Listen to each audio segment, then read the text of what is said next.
Good evening, everyone. I'm going to call the Santa Clara Stadium Authority meeting to order. Could you please stand for the Pledge of Allegiance and remain standing for our statement of values? I pledge allegiance to the flag of the United States of America, to the republic for which it stands, nation, under God, indivisible, with liberty and justice for all. As we gather, we humbly seek blessings upon this meeting. May we act with strength, courage, and will to perform our obligations and duties to our people with justice to all.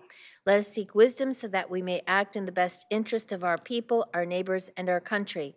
All this we ask so we may serve our community with fairness and respect, putting their needs before all. Thank you. Please be seated. A roll call, Assistant City Clerk. Councilmember Mahan? Here. Councilmember Hardy? Here. Councilmember O'Neill? Here. Thank you. Councilmember Davis? Here. Councilmember Watanabe? Councilmember Shahal? Here. And Mayor Gilmore? Here. Thank you. Do you have anything you want to read? Yes, thank you. Go ahead. Might as well do that now. The AB 23 announcement.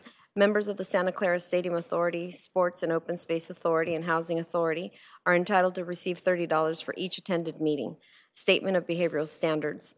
The City of Santa Clara has adopted a code of ethics and values and behavioral standards for public meetings to promote and maintain the highest levels of conduct. This includes mutual respect, robust discussion, and allowing city business to be done in an efficient and consistent manner. Please note that as the presiding officer, the mayor's direction in matters of process and decorum should be followed, and that use of the gavel indicates all conversations must conclude, and everyone in attendance should come to order and attention. Welcome and thank you for your participation. Thank you. And I just want to draw attention to the fact that Councilmember O'Neill and Stadium Authority Board Member O'Neill is with us. So are you there, Teresa?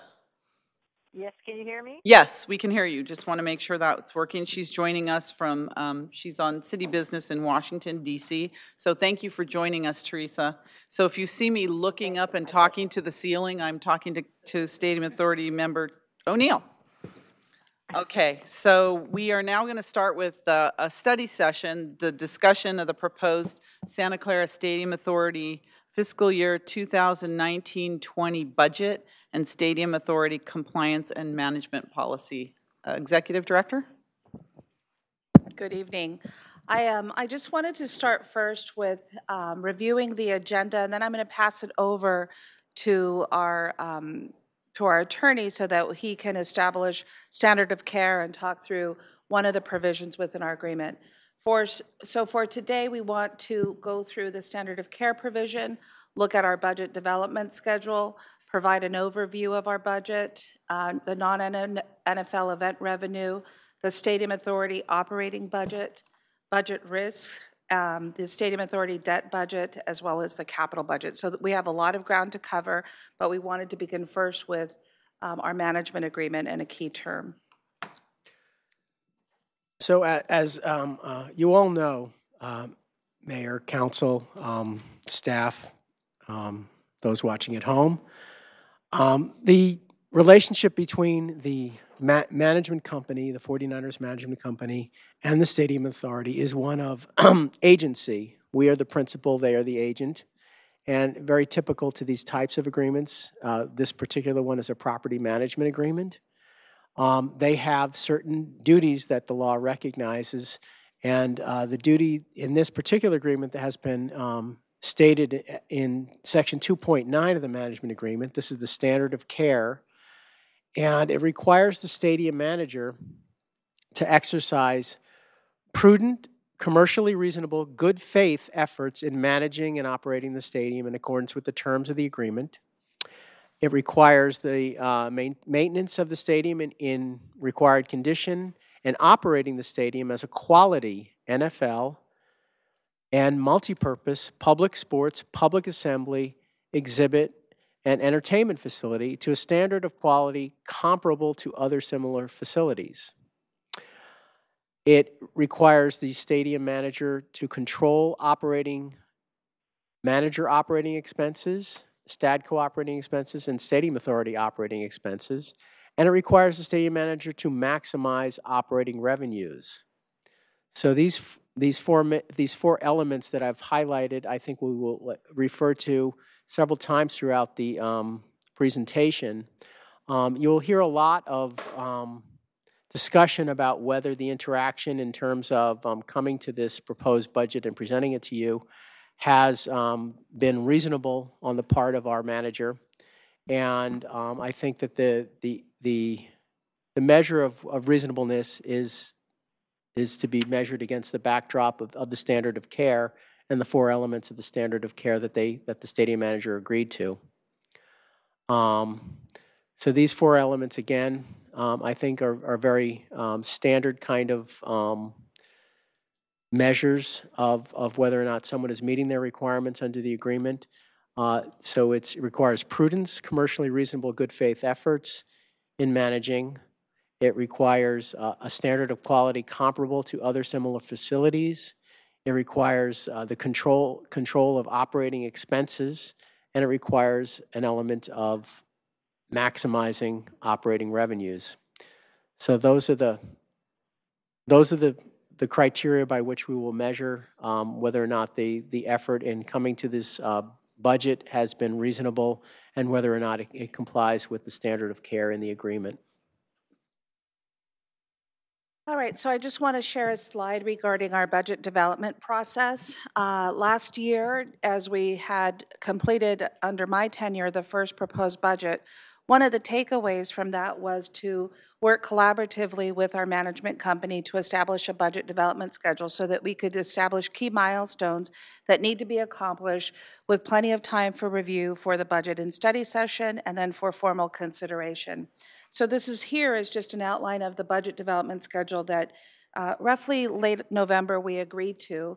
I do want to mention a couple dates here in terms of our cutoff date was end of March 14th because we went into publishing on the 15th for public distribution, and we in fact were able to accomplish that milestone by making the documents available last Friday.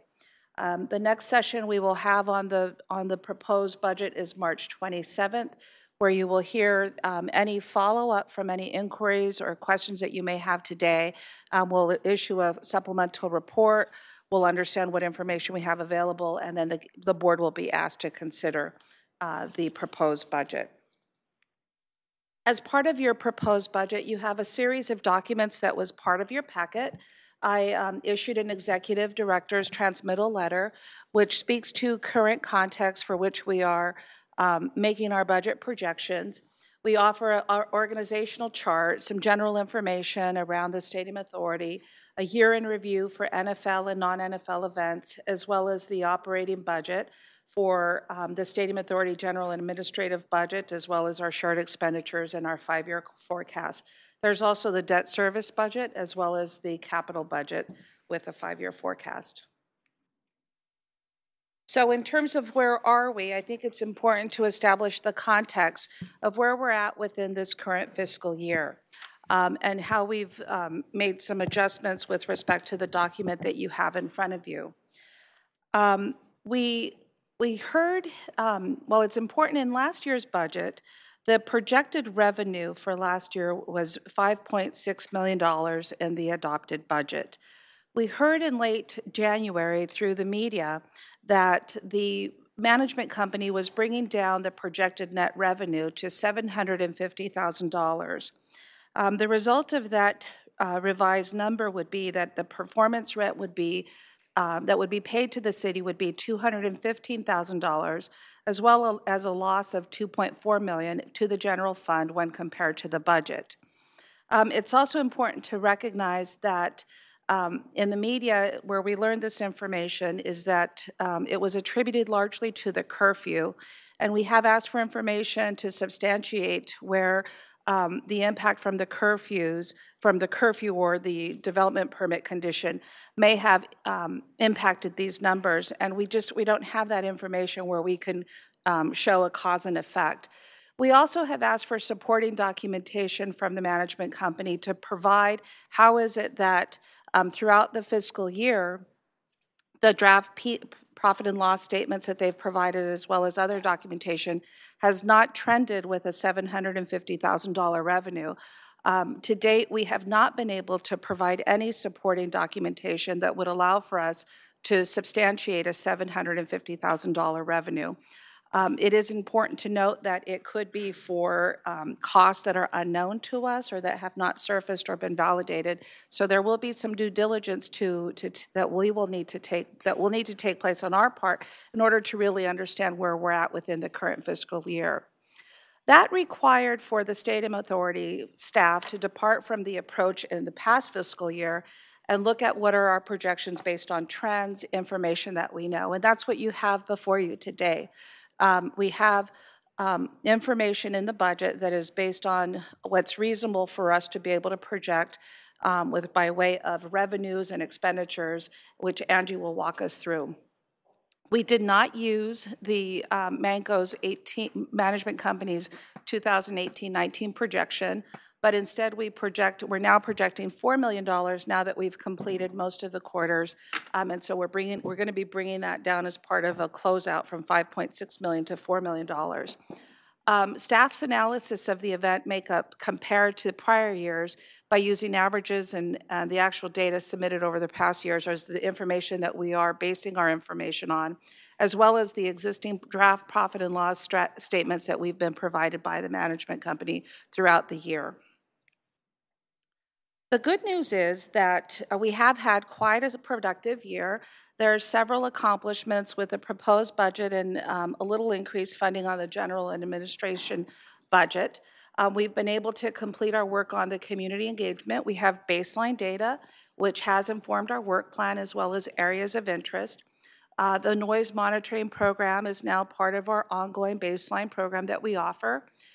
We successfully worked with the management company for an assignment agreement for our college football playoff championship game. We've implemented 70% of Measure J audit recommendations. We now have in place a stadium auditor who has presented an audit work plan, which has occurred in short order. We're in process still of continuing to complete a policy manual. You'll have a review of a policy before you regarding Measure J. Stadium Authority coordination in terms of our financial, our compliance, auditing, and we're in process of always clarifying processes that help us be more organized and more transparent. Obviously, the rent arbitration award. We were able to produce, going back to 2014, non-NFL event financial transparency to allow for the board to make more informed decisions, as well as we completed my first year with issuing an executive director annual report. Here, I think that what's important, and you'll see this chart again, in the fiscal transparencies category, we were able to look at the value, the average value of a non-NFL event, and understand the relationship between the ticketed events and the non-ticketed events, as well as where the losses occur. And so the purpose of this information is then to look at what are the strategies that are being employed by the property manager, how is it that we can hit the standard of care and maximizing revenue, and what processes we're going to be looking at going forward. So I want to switch gears now and move over to the fiscal year 19-20 proposed budget. The total proposed Stadium Authority operating budget is $73.6 million. Our general and administrative expense budget equals $2.5 million. It is up. It represents about 3% or a little over 3% of the total budget. It is right sizing for issues of oversight and accounting and the audit work plan, as well as it does include an executive level position for overall oversight of the multi-department public service deployment, neighborhood-focused response and impact mitigation efforts anything related to policy development, as well as overall department coordination of public services to support this effort. A question came up to me in terms of who's tracking the full universe of issues around permits, parking agreement compliance, things of that sort. And it really lives amongst different areas within the department. And the effort to really understand a total picture really takes talking to about 10 to 12, 15 different people. And we thought that we could gain efficiencies by having an added staff member who lives with managing that data, given that we've had the addition of one FTE, but largely Catlin's been focused on agreements and both of financial transparency and working with Tyler and Angie on areas of auditing and improved transparency of the reports that the board has received. For purposes of continued improvement and oversight, we are focused on compliance with the agreements as well as increased transparency.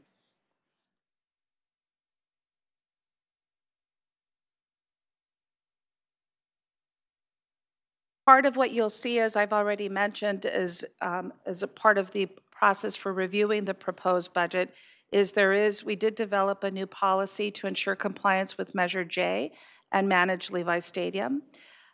We also have in our work plan just some highlights. The community room is an item that we'll be bringing back to you once we complete the budget process. The Creek Trail, we are working on different approaches for deployment of our public services for events, as well as policy development that has come up through the neighborhoods and implementation of the work plan. There are a number of items that are outstanding and not included in the proposed budget, either because there was an absence of complete information for us to carry them forward, or because they came in late on Thursday. And so one of the items that is our item is additional stadium authority insurance. We're still resolving those issues. We think it's important for us to purchase more insurance on the stadium authority part for our public safety services. The stadium manager did have a series of requested expenses, and Angie will be able to walk us through those. It's our understanding that buffet services for SBL holders per the applicable agreements have not been included in the past, and so this year on late last week or maybe the week before, the management company asked that we include them at about $1 million cost. The management company is asking for additional resources for staff for non-NFL events, as well as ticket operations. I do want to mention the second to the last bullet because it is an important positive development in that we have had some very preliminary conversations with the management company about the option of establishing a standalone financial system for the stadium authority that would allow for real-time access to event financial data. And so while we are still very much in preliminary stages, there is general agreement, and as it has always been, that the management company should have segregated and standalone information for the stadium authority so that we have real-time information available to us rather than always working in arrears or with draft information. So I'm going to pass it over to Angie to get us into the numbers. All right, thank you. Angie. Good evening. Angie Crutch. I am the stadium treasurer. I just want to take a quick moment to introduce the people next to me because sometimes council, and we have new council members, our board members that may not know them. This is Tyler Cook. He's our principal financial analyst. He's the person that does all the accounting for the stadium. So he's my go-to. So if you see me whispering to him, it's because he's having to answer a question for me. And then I think you all know Lynn Lamb. She's our stadium auditor. I like to show this chart, and I know the council that have been, or the board that's been here, they've seen it several times, but I feel like it's a good slide for the public. So the city of Santa Clara owns the land which the stadium is on, and we lease the ground, we have a ground lease to the Santa Clara Stadium Authority. The Santa Clara Stadium Authority is the owner of the stadium, and it leases the stadium to Stadco during the NFL season for 6 months. And then Stadco is the other company that leases the stadium to the 49ers football company. And then at the bottom, you have the management company that receives funding for managing the stadium from both the Stadium Authority and Stadco. And so when you hear shared stadium expenditures, that's where that term, because we pay half and Stadco pays half. So just a quick Stadium Authority budget flow chart. As the executive director mentioned, the Stadium Authority operating budget is $73.6 million. The Stadium Authority debt service budget is $51.6. The CapEx budget is $14.4 million, and then we back out the transfers because we $51.2 million in the operating budget is transferred out to debt service and cap. And so you get a total Stadium Authority budget of $88.4 million. So total revenues are $73.6 million. These are, I won't go line by line. I will call out, this is the net non-NFL event revenue number. If you recall last year, we budgeted at the gross level. We were unable to get that information this year, even though we requested an estimate, just so that we could actually base our 1920 numbers on that. We were not able to do that. So we had to go back and use past practice and use the net number. We base this number on, in the budget, you'll see that there is a marketing, it's in one of the definitions, and I can give you the page number at the end of the report, so maybe you could look that up. But it's, we use it at the benchmark to get that number, and it's in the budget also. So the operating expenses is a balanced budget, so it's also $73.6 million. And then these three categories here are what goes to the city's general fund. I will talk about it shortly, but I do want to say the third bullet, performance rent, $2.7 million. We did receive a cash budget from management company, and since they are projecting that the Stadium Authority will only receive $175,000 in net non-NFL event revenue for 1920, that means that performance rent would be zero. But I will have a slide on that. So this is a chart from the budget, and it shows our general and administrative budget, what we think it takes to support our efforts. So you can see there's $1.2 million for staff support, $8,000 for board stipends, audit services. We have the financial audit. We also want to do a ticket surcharge audit, and then for the Stadium Authority or Stadium Auditor to also do performance audits. $500,000 for legal services, and then we also have consultants for community outreach, noise monitoring, and public safety, as well as other expenses for routine office expenses. And then $100,000 we have budgeted for executive director and board directives. So then discretionary fund, we had a beginning balance of 1.9. We're budgeting about $616,000. We have budgeted $250,000 and just to be able to use for other initiatives, and so we're projecting that ending balance to be $2.3 million. So here's the performance rent calculation, just to kind of walk people through it to see how we calculate that. We have a set amount of ground rent, which is $355,000. We're using the marketing benchmark, so we have the $5.8 million. So the calculation is that we have to take half of that the net non-NFL event revenue, and we get $2.9 million. And then we have to subtract out the performance rent credit, which is 50% of the ground rent. And that's where we get to this number of 2.7 for performance rent. So I have a few slides on budget risks. MANCO was unable to provide a projection for the non-NFL events for fiscal year 1920 during the budget development process. Again, as I had mentioned earlier, this is why we were unable to give you a gross number in both the revenues or the expenses. And again, as I mentioned earlier, we projected $5.8 million, and $2.7 would be paid to the city in performance rent. On March 14th, we received $2.8 million in additional costs to the Stadium Authority from the management company. And here is a breakdown of each one of those. Additional $1.1 million for buffet services for these SBL business license holders per the applicable agreements. And then approximately 100,000 for ticket operations, another 1.2 for ticket operations staff, IT staff, and sales and marketing staff, and then an additional 400,000 for HR, payroll, accounting, and finance staff to work on Stadium Authority related items. This is in addition to 500,000 that was also requested in this line item, and we are only proposing a $200,000 in this line item. So it would have been over $900,000, but we're only proposing 200. 110 of that is bank fees that we have to pay through the trust. Those are fixed costs that we pay, and then the remaining was just in case we had other expenses that we needed to pay. So that's the total of 2.8. Here is what I had spoke to you about. Information received from the management company on March 14th reflects a forecast of $175,000 for net non-NFL event revenue, which would mean no performance rent would be paid to the city. So again, based on the calculation that I did earlier, you can walk through and see that it would end up being, we'll get more ground rent than we would get in net non-NFL event revenue.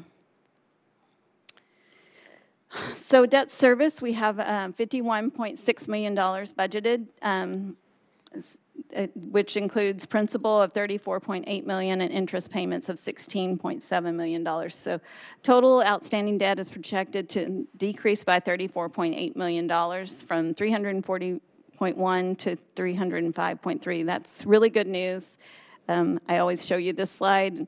I like to see the trend going down. So you can see in March 2014 where it was the highest of 653.4, and now we're projecting at 305.3.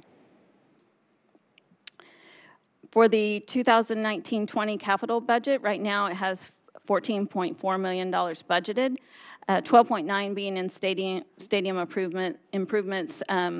So we have a carryover for the community room build out of $630,000, and then we also have a public safety equipment budget of $1.9 million, which also includes fencing on Tasman. And then we also have the stadium warranty-related construction of 1.5, and that's been carrying over since the building of the stadium. One note is that we will be withdrawing the parking gates at the youth soccer park project in the amount of $97,650, and this will be reflected in the adopted budget that you'll see next week. So that 14.4 will become 14.3. It's like tag team. So in conclusion, the budget is structurally balanced between revenues and expenditures, but does not integrate new information that was received on March 14th.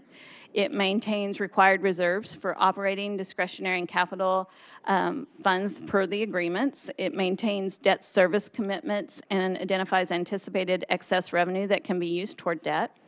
We invest in strategic capital expenditures. Obviously, I think we will all agree that this budget provides greater transparency. Every year we try to add more information to be more transparent. Additional budget adjustments may be required after thorough review of the March 14th budget submittal. We just haven't had time. The turnaround time was not enough for us to be able to do the research on that. I just want to mention too, excuse me, Angie, that we are trying to make every effort to bring back to the board a supplemental memo that allows for us to bring forward additional detail with supporting documentation for the March 27th hearing. That is our goal, but being realistic around the short turnaround time as well as other priorities, we wanted to allow ourselves a little bit of extra cushion here in the event that a budget adjustment is needed outside of the regular budget process so that we bring back the due diligence. I will say the last statement because I think it's important for me to address that the last minute developments of happening on Thursday, March 14th, of adding an additional $2.8 million with not a lot of supporting information I think it raises serious questions with respect to how Manco is managing the city's asset. And it should cause for concern with respect to standard of care, the ability to maximize revenue, control cost, as well as being transparent. We started with the budget schedule, an agreement last year to establish clear milestones for predictability and serving this board with the information that it needs to make informed decisions. Getting the information on Thursday evening or Thursday late afternoon has not allowed for us to do that work and bring to you that set of information on critical expenditures that are important to the management company as well as important for the board. And so we acknowledge that there's more work that needs to be done, but we also feel confident in what we're proposing to you this evening. That ends our presentation. Okay, questions from the authority board? Let me see here. Authority member Davis, you want to go first? Yeah. Angie, can we go back to page 6? And under outstanding issues not included in the proposed budget, is this the stuff that came Thursday night or whatever? Is this edition of things? Or is that from us? Oh, page 6. Yeah. Outstanding issues not included in this budget. Is that the information that was sent and we didn't get to go through? So it's a blend. The first one, the additional stadium authority insurance, is the stadium authorities, and I think I don't know if you talked to Sue today about that. We have a desire to purchase more insurance for our public safety coverage and manage risk. So that is one item that is our item that's not included in the budget. The second to the last, as I mentioned, it's a new development. We've had some good conversations with the management company around establishing a standalone financial system. However, we don't have numbers to put around it to have integrated it into the budget. And stadium manager requests expenses, that's you. Buffet services, a new one. No, manager's not There us. is the chart that followed. That's them? Yes. Okay, that's for okay. their 2 this Okay, year. then These are some of the expenses that fall within the line item. okay, buffet services? So For SBL holders per applicable agreements, I thought, go ahead, explain that one. So it's in the stadium lease agreement that for certain SBL holders, buffet services would be provided. It's in the contract. It's in one of the agreements, and it should be I think it's on their agreement, their individual SBL agreements, but I'm not positive on that. Okay, and how many holders is that? I believe it was over 900. 900. Okay. And then marketing staff for non-NFL events? Is that us or them? It's them. Them. Okay, so they've been marketing, because I pulled up last year's marketing, 2018, and there was no mention in there of a marketing staff whatsoever, other than the fact that they were going to look into hiring a sales representative and an assistant type person. Is that in the contract that we have to pay them also for marketing staff? That's one of the areas where I would have to do some research, because that I don't know. Okay, I would kind of like, because there is not a lot of, there's verbiage, but there's no backup. So I would like to see backup on most of all of this, because it doesn't make any sense why we would even have a study session and they're not here to answer a question. So it doesn't, to me, it's like, why are we here? So I'm really concerned about this. And why are we getting stuff, city manager, at 0 hour when they knew that this was going to happen? I mean, didn't they have advance warning that we were going to do this? Every year. Every year at the same time. They were given a copy of our budget calendar, and then we were maintaining contact to let them know when we had planned to publish. Okay, I guess those are the only questions I can ask you, because obviously nobody can answer other than the city manager. Okay, thank you. Other council questions? Authority member O'Neill, too, you can jump in if you're ready. Teresa? Okay, well, Councilmember, Authority Member Davis covered some of my concerns. Some of the data, and it's good to see the additional data because for a long time I've wondered about why aren't we seeing more of a breakout of, particularly like the compensation. I'm not saying, implying by any means that it's out of line, but, like a lot of times you say, well, where are all these costs? I said, and just even to know how many FTEs are being paid for through the stadium authority budget. I think this is the first time that we're seeing that. So this is all good, but it does call into question a few things. So a couple of my questions are in terms of even some of this whole plan. I know we haven't even started to look at the marketing plan, but I mean there were some things in there about some of the expenses related to the facility, and the things like I just had some questions about, like the 49er store and the museum and the locker rooms and all of those things. Are those are those considered really stadium authority areas or assets, or are those considered as belonging to Stadco? So I know the team store is a tenant, so is a museum, I believe, too. Is that? And I can't remember, what was the other? But are they're tenants to Stadco and not to us? Correct. So does that mean they operate half a year? I got that. Okay. Sorry, Councilmember O'Neill, I had to ask that question.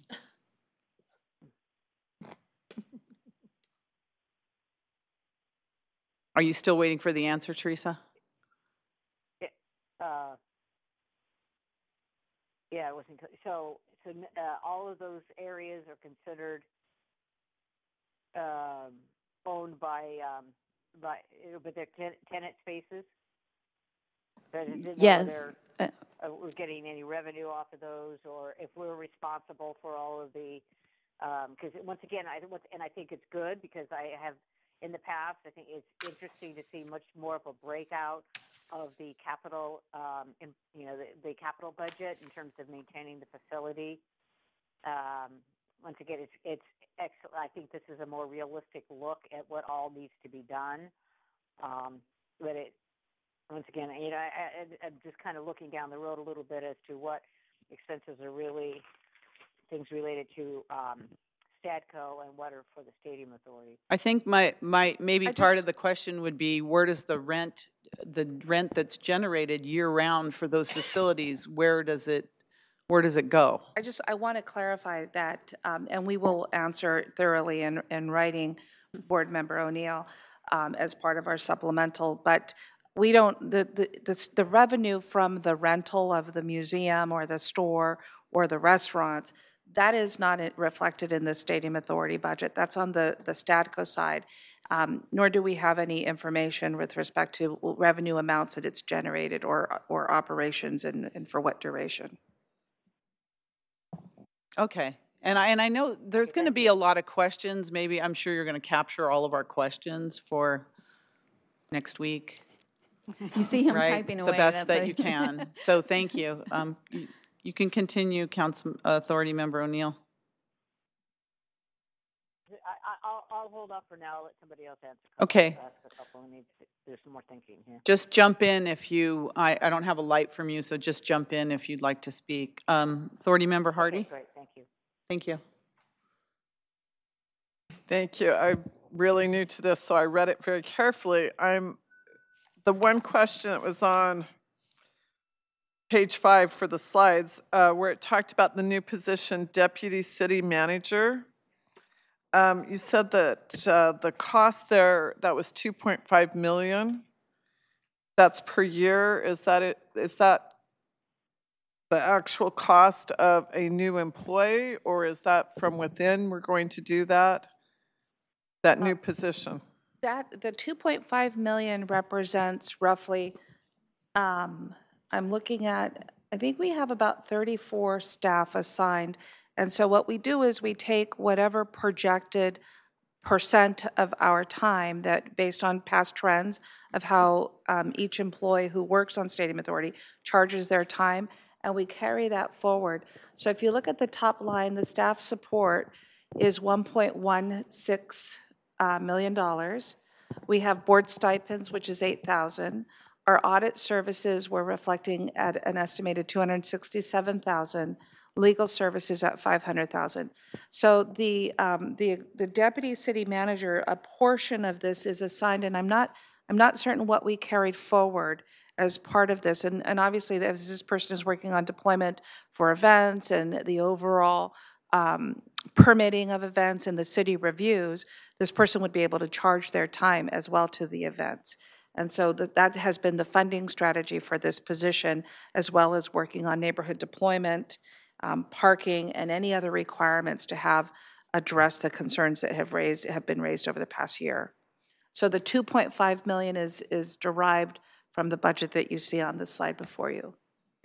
I would like to say too, the staff support is the equivalent of 3.8 staff FTEs. So that's not a lot of staff to do a lot of what we have to do. I'd like to just, if Angie could give that detail. So I said 34, but I don't want to put a bad number in the record.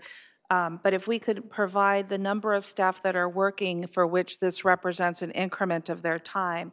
And I believe we're bringing the total FTE, which is an assembly of multiple staff, from 2 point something to 3.8. So we did have a small growth in our staff assigned based on the different set of proportionate time.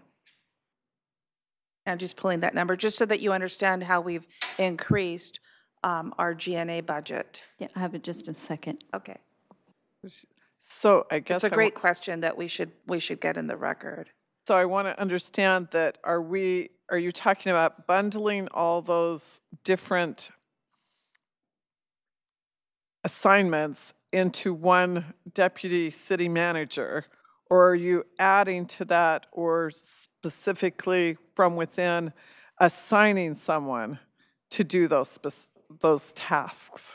We're adding to so with the issues that have surfaced over the last year and the manner for which we've been trying to coordinate everything from, at one point, as I mentioned in the policy priority setting session, 91 fire inspection violations. There's issues of code enforcement. There's been issues of permitting and coordinating that work.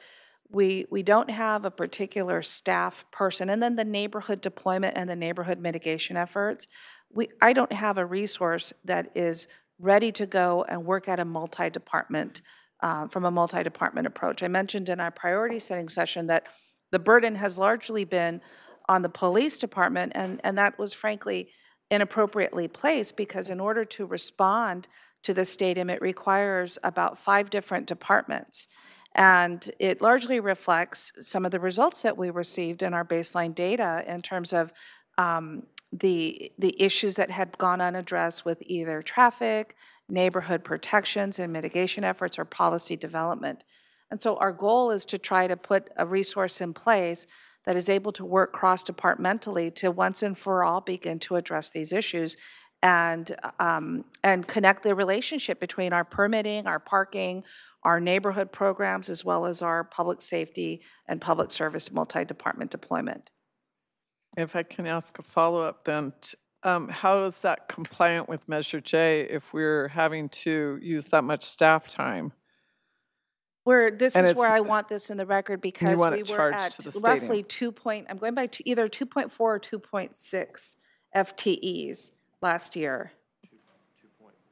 2.4. We were at 2.4 FTEs last year, and that represents over a couple of dozen different staff members, which is a problem when you're that widespread throughout the organization and there isn't one entity to track the several dozen of employees that have touch points with Stadium Authority management and oversight. We're taking that up to 3.8 FTEs in this budget and trying to have one person responsible for largely the deployment and the coordination of departmental services. I think from the monitoring and the implementation of the agreements and the adherence to the agreements, I think we've established we're managing that. We're bringing forward the information that the board had been requesting over the last years. But between myself and Walter and Catlin, we don't have the additional capacity to now take on the neighborhood mitigation efforts that we've already talked about as a whole. And that would be this individual. And that's part of this budget, so that it will be part of the budget, so it's charged to the stadium authority. Yeah, so and not it's coming out of city budget. There's a percent that's charged in the G&A budget, and I'm looking to Tyler or Angie to reflect that. Yeah, just going back to your question, there are 37 individuals that charge to the stadium, but it's the equivalent based on their time of 3.8. Okay. For the deputy city manager, 25% is in this number here, and then we're anticipating 25% would charge to non-NFL events and 25% to NFL events, because they're going to be overseeing the deployment, and then an additional 25% just to general fund, because we think maybe the city manager may need help on certain things also. So there may be some general fund, but all actual work, whether it is over 75% or not, they would charge to the stadium. And I'll just say, I ran the numbers really quick. For 1.1 million for buffet service, if we are thinking of 10 stadium events that are NFL and there's 900 people, that's $122 per person. Better be good food. I want to restate that now that the number is out there, the importance of when we talk about having 5 different departments respond, the importance of having one person who's managing that oversight and has the capacity to address this. As you know, that Walter and I have our focus on different areas within the organization, and corralling and working with 37 different individuals on different touch points is important to have managed and tracked within our stadium authority set of resources. All right, Authority Member Chahal. Thank you, Mayor. So I have the sum of the same concerns, like 2 concerns basically. Both our expenses as well as Manco expenses are increasing, and which is hitting the bottom line of our general fund, with money which we supposed to come to our general fund is being reduced.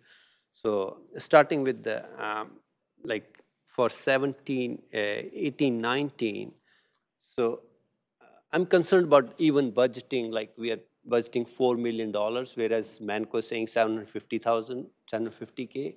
That's a big delta. And how we are projecting that to be 4 million, because there's a swing of almost 3 times. So that's one of my concerns. So we receive on a quarterly basis a draft profit and loss statement that reflects the activity for the quarter, both by way of the events and the financial activity.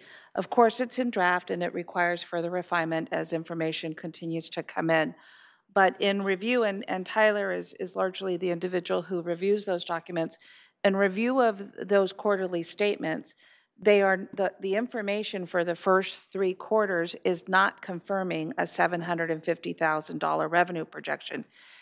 Based on that trend information, while we budgeted at the $5.6 million level last year, the trend information for the first 3 quarters is showing roughly $4 million. So we would have adjusted the revenue projection down to $4 million based on the information that they provided us for the 3 quarters. Now, we learned through the media in January that they were bringing it down for $750,000. However, we have not received any supporting documentation that would substantiate a large issue that occurred in the 4th quarter that would cause for that amount to come down to $750,000. So as the 4th quarter is ending at the end of March, we're looking to see what comes in that 4th quarter report, because that will be a learning opportunity to understand what significantly occurred that brought what was trending to $4 million to end the fiscal year to now 750. But we've been working on the proposed budget, and we've asked them for the supporting information. We've not been able to receive that from them. So my question on that would be, like, we have data for the past 3-4 years for whatever non-NFL revenue we are getting, right? And what are the non-NFL events are being held into the stadium. But due to one reason or the other, like curfew situation, other stuff, the number of events have decreased, right? So that should give us a fair idea about, instead of 4 million, let's keep it up to, like, let's be realistic. If we are losing those events at a very high scale, revenue on those events, then we need to project them to be fairly close to what it should be, basically. So we can go to slide 9, where we're at. Well, thank you, Angie. And Angie and Tyler can speak to fiscal year 18-19 for what we're tracking by way of events. But since fiscal year 16-17, as well as 17-18, they're trending pretty equal in terms of the amount of ticketed events as well as special events, and even the average revenue is just within a small margin of difference. I can ask if they can comment on 18-19 fiscal year and where that's trending. But if you just look at the data for the last couple of years, it is fairly within some consistent form of numerical figures. And that's my concern, like, because if we are considering consistent with the past history, whereas in 18-19 we are not there because we lost some of the events and other stuff. We have asked what events we have lost as a result of the curfew, and their own email said that they don't have a lot of data on that, and we have not been, other than the position that one promoter has taken in the media, I believe his last name is Messina, that he won't book. He had indeed already booked with the Stadium Authority, as well as I believe there was another promoter of a concert that chose to go to San Francisco. But I can't speak to either by confirmation what events have been lost, because that information has not been provided to us. I think it's also important to recognize they've received no information from them that they've lost events, whatever that means. I don't know what it means to lose an event. I mean, I think we have events. If staff could give us the statistics for the last year, we definitely have had concerts. We've had non-NFL football. We've had soccer. So we've had within the range of those numbers, and you certainly could not explain the loss of revenue that they're now telling us by the loss of even 1 or 2 weekday, and it's not really a loss, it's a failure to book a weekday concert. So there was no weekday concert, I think, this past year. But, and I think that the data that we've seen, at least, just because you have a concert, we have a concert on a Friday that lost money, which was a weekend concert. So necessarily, not all concerts make money. And they certainly haven't provided us with any records whatsoever, which explain why the revenue suddenly dropped from what we thought from the first 3 quarters, what the trend was going to be, to suddenly going down to 175,000. I mean, that just there's no real explanation for it at this point. That's the key point right there, is that for the first 3 quarters, the numbers were trending with past years. Everything that Angie and Tyler, and they're nodding yes, that they had provided no indication that the numbers would fall from 5.6 million, which was what we had budgeted, to 750. So something has occurred in the 4th quarter that we need to learn more about, because, as I mentioned, we get our quarterly reports from them, and Tyler goes and reviews them, as well as all the granular level. He goes through the invoices and tracks that information. But in the first 3 quarters, there was not a trend of such a significant revenue drop. And when we've tried to ask about it and seek documentation that substantiates it, we're not receiving any information that says this is the one item or this is the one event or occurrence that has caused for a drop for what we were going to bring down from 5.6 million to 4 million because of the first 3 quarters of the fiscal year showing that trend to now 750. So at the close of the fiscal year, we'll get more information and we will be able to bring this to the board and explain what their documentation is supporting. I also just want to mention that I'm new to this organization still. I've been here less than a year and a half. But I know when I was doing my research and watching the Stadium Authority Board conversations, watching the board talk as well as staff, the information that was being tossed around is that there was an assumption that the Stadium Authority would have about 5 to 7 FTEs to support the Stadium Authority. And, for whatever reason in the previous years, those staff counts were not at 5 to 7 FTEs. And so I think that the request for going from 2.4 FTEs to 3.8 is still very much aligned to the standard of care of controlling cost. We've articulated the valid reason. It's supported by data that came forward through statistically valid surveys. There is obviously a need for coordination. We've brought before you a number of violations as well as neighborhood conditions that need to be attended to. And so we are still very much below what was originally anticipated for staffing more fully the Stadium Authority Board, which is 5 to 7. And our request here is, as I feel prudent, which takes us to 3.8 FTEs. And I would just like to say something about the 500,000 in the legal budget. I think it's important for the public to realize that the reason we're spending so much money is because the 49ers keep suing us. I mean, they've sued us twice. We just got another claim today from them. I mean, they could help with this budget too if they would just stop suing us. And so I think it's particularly galling for them to say, "Hey, your costs are too high." And frankly, a lot of my time has been spent just pulling teeth trying to get them to comply with these agreements. So I mean, it's very important for the public to realize, they could criticize the city for spending too much money on our side or failing to approve what they're requesting, but a lot of this has been because they have not been performing to the standard of care. And we're just trying to get them to perform to what they obligated themselves in the agreement. So, okay.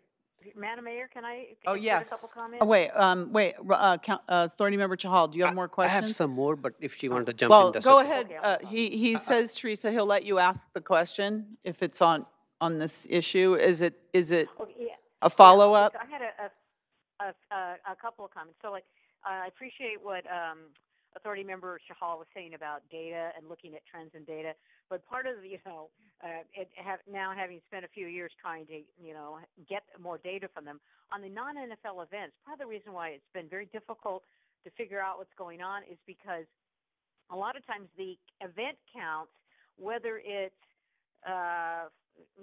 4 people having a luncheon or 70,000 people at a Grateful Dead event, they tend to get counted as an event. So, I mean, some of the areas where we're going to need more granularity, like we'll get general statements on, bridal shower or bridal fair or corporate party, but it's very hard to figure out the scope of every single event is getting counted the same way as an event. And one of the things, too, I wanted to comment about the issue of the very large events. And in a conversation I had with the stadium manager, and in the first year or so, when he and I were talking about I was asking him questions about the number of the large events, particularly we tend to think of the concerts. And he mentioned the fact that this was, the stadium was new, it was kind of a novelty, and that he thought that that level of concerts was, or the large-scale events was probably not sustainable. And yet you look what we've got projected coming in for the next month or so, month or two, we've got several quite large events. So you've got the Mexico soccer game, you've got the U.S. Women's World Cup prelude, we've got the Rolling Stones. I mean, so when I was hearing things about a relatively small number of those large events, well, we already have three scheduled in the first quarter for the new fiscal year for the Stadium Authority. So I think we're still kind of struggling to get our arms around, what are we really making off of these, and what's, again, the difficulty with the events.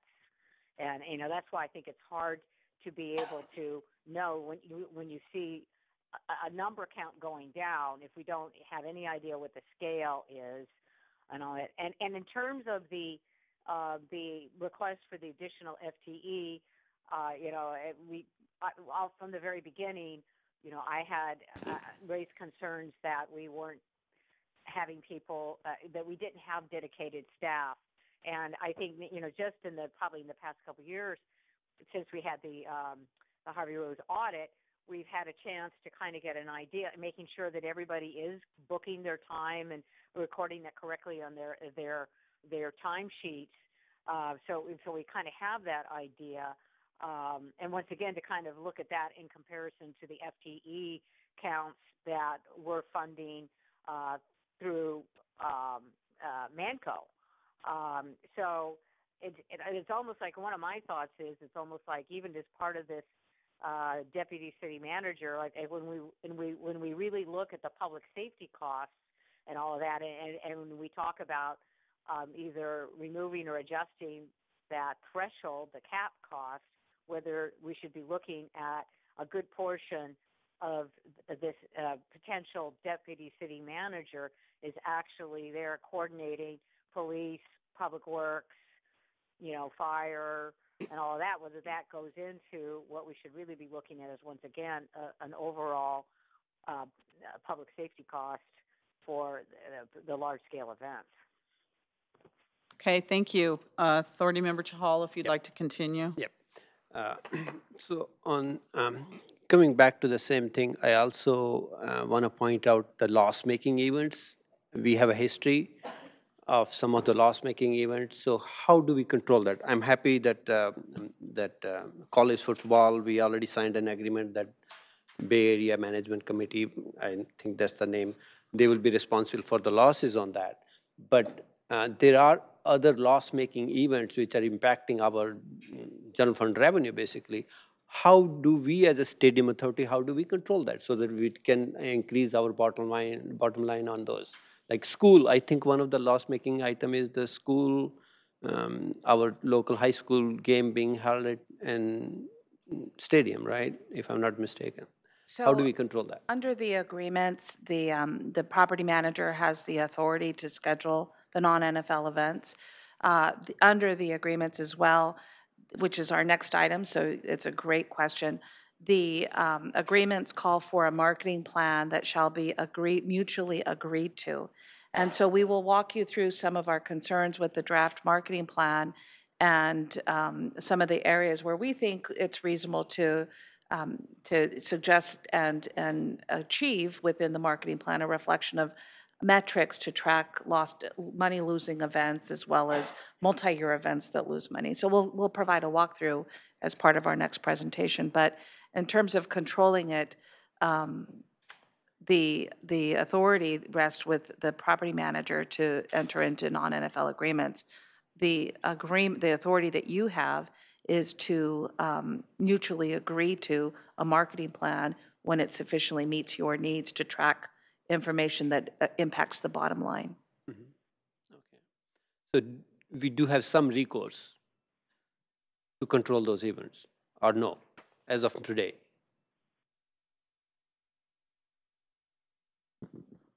I think that remains to be seen. There are different ways that we might have to figure out what recourses we have with respect to particular events. I think that the one event that I'm aware of that is a known loser is the Pac-12, and that will go on this season. I don't know if, because they don't give us, let's say the word reliable data as to, ahead of time as to whether an event will or will not be profitable, it's very hard for us to say, okay, is this worth our investment of public resources? Is the return on investment worth it? We just don't know. And so it's only been since last year that we've even had any kind of real idea of which events lose money and which events make money. And since doing that, they did cancel the Pac-12, the final game in the series for next year. But as far as this year goes, we still have that loser. And as far as I know, I don't think we know whether any of the other events that they've booked, the major events, are going to be money-losing events or not. That's why, in terms of this budget, it's unfortunate, but we just don't have the information to give you as to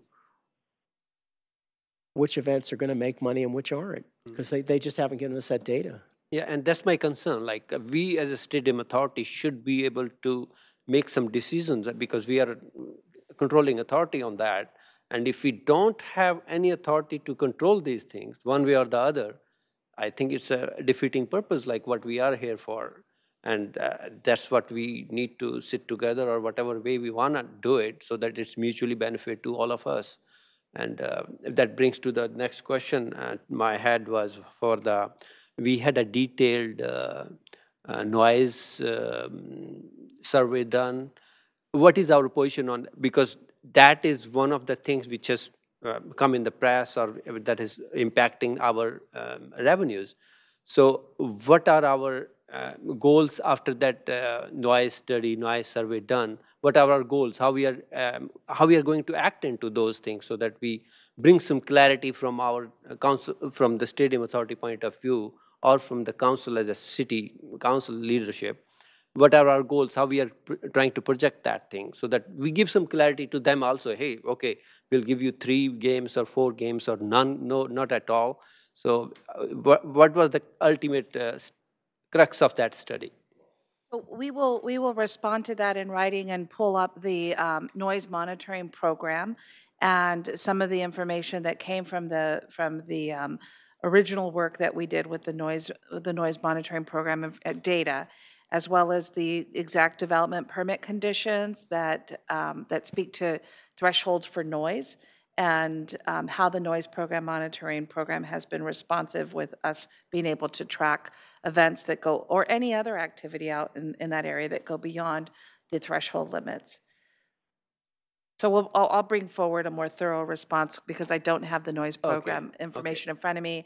I don't have the threshold limits that we have presented to the board before that come from I believe it's the development, it's a development permit condition. Okay. And so I need to go and pull all that that's information. fine. We can, package because that I was looking at all the detailed survey done on the noise thing and other stuff, and there are some contradictory messages in the document we have in front of us.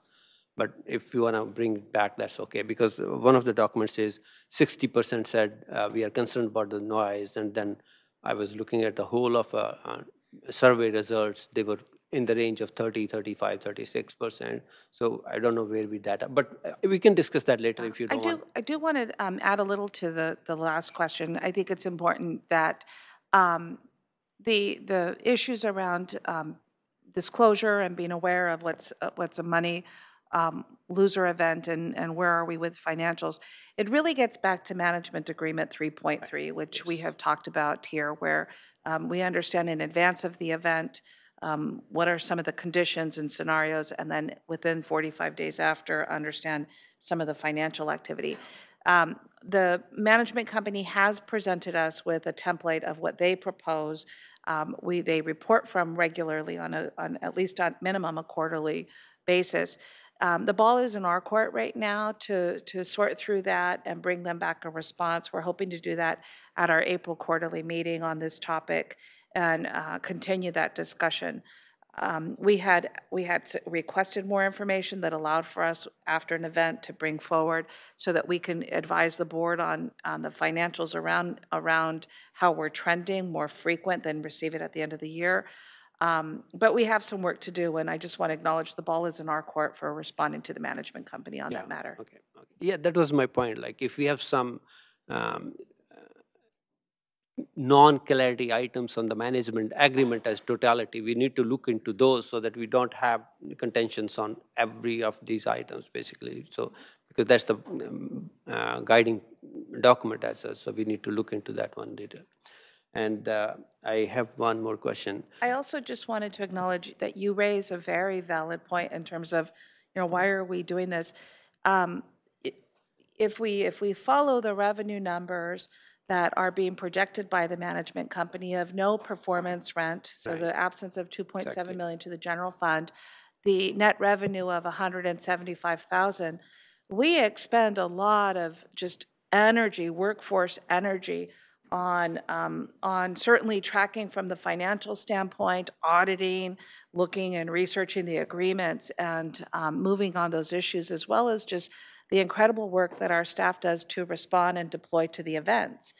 And certainly it is a cost-benefit discussion that this board should have in terms of the value of that 175 for the 2.8 million that they've asked on Thursday, right? You can find some humor in the staff cost equal the buffet cost, right, on the stadium authority staff side. And it really goes to think through, are we maximizing our opportunity, which is the next topic in terms of why the marketing plan is so important going forward. Okay. And my next one is on the naming rights agreement. We are falling behind on that one too, right? For our next presentation, we have a lot of because detail. there was some coverage on this Yes. one. I can bring Yeah. that on later on. And my last question would be the things which were brought to us on March 14th, the buffet and all that stuff. So apparently, where do they fall? Are these covered under the agreement? They can bill us this thing? Or are these expenses genuinely, Manco can bill us or not? So I'll start, and then I'm going to hand this off to the attorney. We received this information on Thursday, I'm thinking a little after 3 o'clock, and by that time we were well into completing and beginning to produce the budget. Some of the cost may fall into the agreement, and other cost may be good, nice to have, or something that developed late for them to include. I do think it is worth mentioning, though, which really begs the question, this is roughly a $3 million spread from what had been planned over the last couple of months. And to the extent that the buffet, for example, has been included in the agreements, and it's only now 5 years later that they're discovering it had not been baked into the budget, it really should cause for some serious concern about what's happening over there. We already know that we don't have our documents or entirely the set of documents. We know through the download of our general ledger that we found discrepancies that were highly desired to close. And we know now that the revenue that we projected and that was trending for the first 3 quarters is not what they say based on their numbers with lack of supporting documentation. There is, on the part of the board, you should be concerned about this set of activity because there's a lot of questions that need to be answered. So you mentioned the buffet cost is part of the agreement. It's a valid expense. It's in the stadium lease agreement. Okay. We don't know what to consider for years 1 through 5. I'll leave that to the attorney. So basically, they didn't expense this thing from 1 to 5, but they're expensing this year all collectively from the backdated? It appears that that's what's occurred. Okay. And but so, this is part of the agreement, though. Well, okay. So let's talk about that. So they withhold the request to have that expense paid for the first 5 years of the agreement, even though they think it's an obligation of the agreement. And then suddenly, the budget is, they suddenly find this at the last minute. Does that sound like good faith to you? It's not like that. It should be like we. Right. But But what I'm saying So, is, so I think we really have to explore what's going on here. It seems like people are turning dials at the last minute. And I think we really need to be careful about that. And I would prefer not to answer the question of does the agreement require that or not, unless I have the full facts of the context of how this has all gone about. Mhm. I mean, it does seem extremely odd to say, you owe $1 million a year back to us because it's in the agreement, and then suddenly when there's some kind of persuasion attempting to be had here about non-NFL events and trying to explain why the performance. I mean, there's no way around the fact that their performance as a manager, at least in terms of non-NFL events, is terrible this year compared to prior years. And so, they may have gone to the press and said, oh, well, it's all because we can't get weekday concerts. But none of the data that we have explains that that's the reason for it.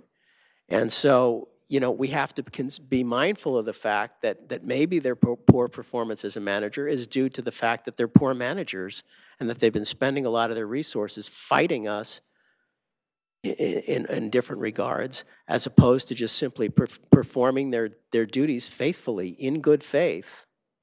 It does. The experience that I've had dealing with this management agreement does not feel like good faith to any degree whatsoever. yeah, and that's the reason I'm saying if we have Yeah. to review all of the management agreement to sort these things out. Well, when that. your agent doesn't give you the information that they're legally required to give you, it makes it very difficult to answer your questions. And I'm sorry about that. And they're not exactly, even no. here to answer your questions I'm when they have equally- the answers, obviously. I'm equally concerned because we are losing $2.8 million of our general fund, basically. So we have to be concerned about these things, and we have to bring a solution to the table, basically. $1 billion stadium, we have to get something for our residents. Well, if they talk to you, maybe you could ask them to show up and answer the questions. I have not spoken to them yet, but I Okay. would be happy to talk to them. Thank you. Authority Thank you. Member Watanabe. Thank you, Board Chair. Actually, I was going to bring up this document that was provided to us, the Stadium Authority Individual Board Member Priorities. And actually, you are responsible for the relationship going forward. I don't know how it's going to be implemented, but it looks like it's going to be your responsibility going forward. So according to this, you might be talking to them a lot more than you think you have been. We all are responsible for that. Yeah. So no, according to this, we all have some responsibilities or priorities. Raising Yes. that. Yep. Yeah, I raised that point. I raised the point. It's not that I'm the only one should be responsible for that, Madam Watanabe. Yeah, we all are responsible. We all have to make sure that it should be brought in properly. Right. All right, It was, thank I you. requested that. And just a couple of things. Because of the fact that there are no real numbers for the non-NFL events, what concerns me also is just, and I hope it's appropriate to bring it up, is the tax appeal that was recently discussed and surprised all of us, and basically saying that we are responsible for paying back $600,000, or we're losing $600,000 a year. And when you look at these numbers, the way I see it, we're looking at a negative balance. We have, I don't know where we're going to get the money, but I think it goes back to, again, going back to the standard of care and what are we doing in terms of, maximizing our operating revenues and what is being done to make sure that this, facility is doing what it was supposed to do, and that is generate money, not just for the tenant, but for the city as well. And I do have some concerns about this 1.1 buffet expense that has popped out of nowhere. I'd like to know who those 900 people are, because we are season ticket holders and we have club level seats. So I'd like to know if we're a part of those 900 people too. So I also had other questions, but based on what you just said, that regarding the naming rights, I have concerns about them as well. So I will just leave it until the next item. So that's all I have. Thank you. All right, hold on a second here. Okay, I have a few simple questions for the Stadium Authority Director and the Stadium Authority Attorney. So the first is, are we getting the documents that we're legally entitled to get? We're not getting all of them, no. Are we getting the financial information that we're legally entitled to get? Obviously not. Have we made reasonable requests for the information? I think all of our requests have been reasonable. And have we given Manco a reasonable period of time to fulfill our requests? Plenty of time. Do you believe that Manco has been cooperative? Well, you've been in the front line on that one. I think of areas that are. Want an honest, truthful answer. Well, I think in areas that are of particular interest for them, there's certainly the cooperation, whether it's deploying out for an event, the recent developments of the standalone financial management system, which is now of interest to them. However, on a very reasonable request that we ask for purposes that have strong business case, foundation, there is an absence of cooperation at times, and some of which you'll see in some of the responses on the marketing plan, where we are making very reasonable requests that help us inform future decision making that went unresponded to. Do you believe that Manco has fulfilled their legal obligations to us under our agreements and helped us comply with Measure J? Well, I'm not really sure about Measure J, but I think if we go back to the standard of care slide,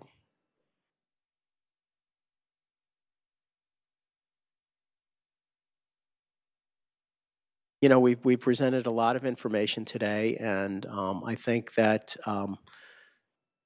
Manco will be judged whether they're in legal compliance with this standard of care if they don't step up to the plate and provide the information that they're required. I mean, as I said before, it does not feel like they've been operating in good faith, at least in terms of the budget process. I wonder, I don't know how other NFL stadiums operate with respect to non-NFL events, but I would be shocked if there are public owners of these stadiums that are treated the way that we're treated in terms of the kind of information that we're getting. I don't think, it doesn't appear that they're controlling their expenses well. I mean, we're veering all different directions in terms of what these expenses are supposed to be. I think in a lot of ways they've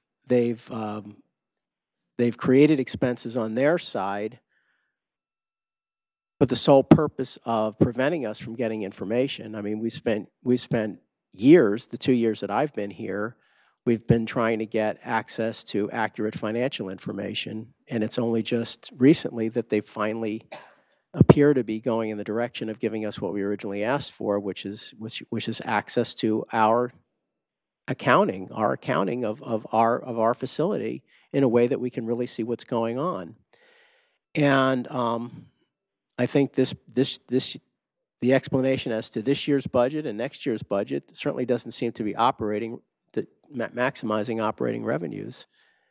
And and they haven't given us an explanation as to why they suddenly have reduced revenues to the point of almost nothing after having the first 4 years have, at least significant revenue. That's worthy of the investment that the Stadium Authority makes. There's a public investment in each of these events. And if you're only going to get $175,000, you got to wonder why would we bother to have any non-NFL events that require city resources? I mean, it does make sense to have non-NFL events that don't require city resources, such as the smaller events. But the larger events, the extent that we're sending people out there and putting wear and tear on our public safety forces to not make any money, you got to wonder why we would do that. So that's what the standard of care was that they agreed to, and it does not appear that, it certainly appears that there are problems with how they're performing to that standard of care. Thank you. I think it's clear from your answers and from our past experience with the 49ers that we have a serious problem. It's also clear from your answers that we've tried to be reasonable in our approach, even though some may say that we have not been nice to them or it's something personal. I think the facts speak for themselves in terms of what we're trying to do. Some of the things that really concern me about what you've just presented was that they have slashed the revenues and skyrocketed the expenses with no supporting documentation. They're not even here tonight.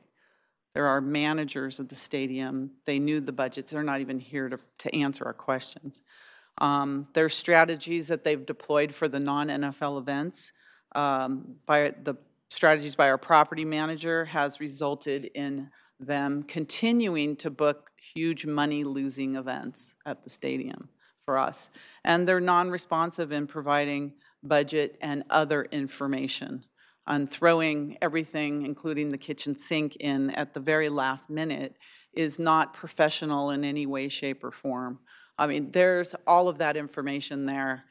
We must have supporting documentation. I'm not going to support a single dime of it until we see what the supporting documentation is. So I can only conclude that if we want to do our duty as elected officials and protect the Santa Clara taxpayers, we have to take more serious and possibly more formal action against this, because you know, if people disagree, if anyone up here disagrees with the approach, I'd like to suggest a better way of how we manage this public asset, because with our present interaction and lack of responsiveness, where we have to project what we think the non-NFL event revenue is going to be, I'm doubting that anyone can come up with a better solution to try to manage this. But it's our responsibility at this point to see. I mean, nobody would manage their own personal property in this fashion, much less a $1 billion asset for the public.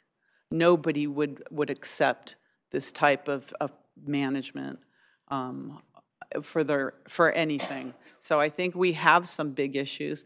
And talking about the new financial system that we can separate all the Stadium Authority expenses and revenues and all the businesses, Stadium Authority, I'm all for that. But I want the Stadium Authority to be the leader, the controller of what happens, the one you know, setting and coordinating the whole system and being in charge of the system, because that's the only way that's going to work, and otherwise we'll be in the same situation. So I know Stadium Authority Director, you said they appear to be cooperating, but until it's actually done, there is no cooperation. So hopefully they'll be here at the next meeting of the budget to answer a lot of these questions and supply all the documentation for their, I'm going to call them kitchen sink expenses that they just threw in at the last minute unprofessionally.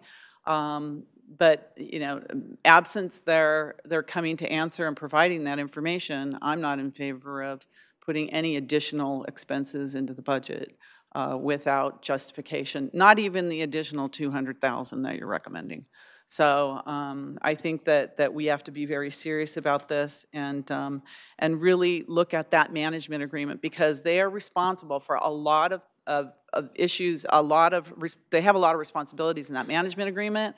So if they're asking for additional money above and beyond what's in that management agreement, we have to look and see what are those additional things, because they are responsible for many things in that agreement. So we have to look at that closely. I think it's a shame, because you know, I would like to know where are the concessions. Apparently, I read somewhere that we get all the concession money to the Stadium Authority for the non-NFL events. I'd like to see all that, but we have no information. So I do want to say, I would be remiss if I didn't say thank you to our Stadium Authority Executive Director, the staff, and especially the finance department, all of you here with our auditor, because when our first Stadium Authority budget was, I think, 1, maybe 2 pages, and it was something we got at the last minute.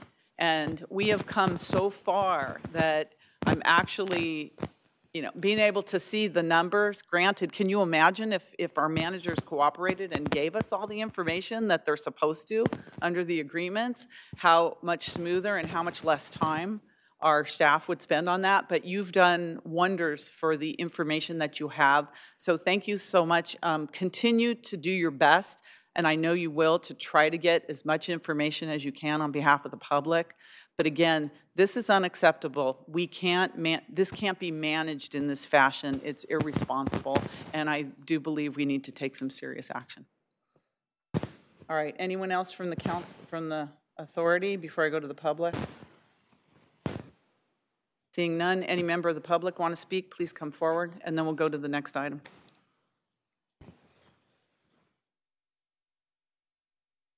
Thank you for the opportunity to speak.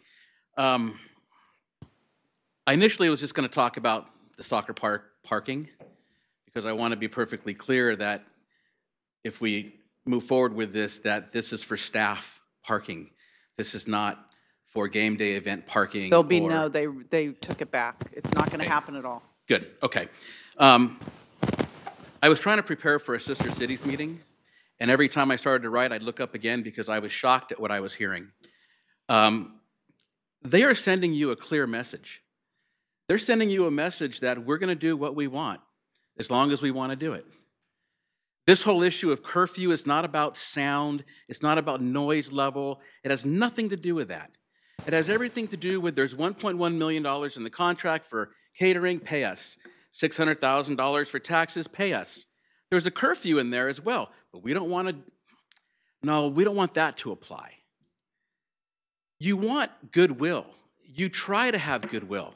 I can't tell you how many times I've said, even in running for council, is there a way that we could bridge this chasm?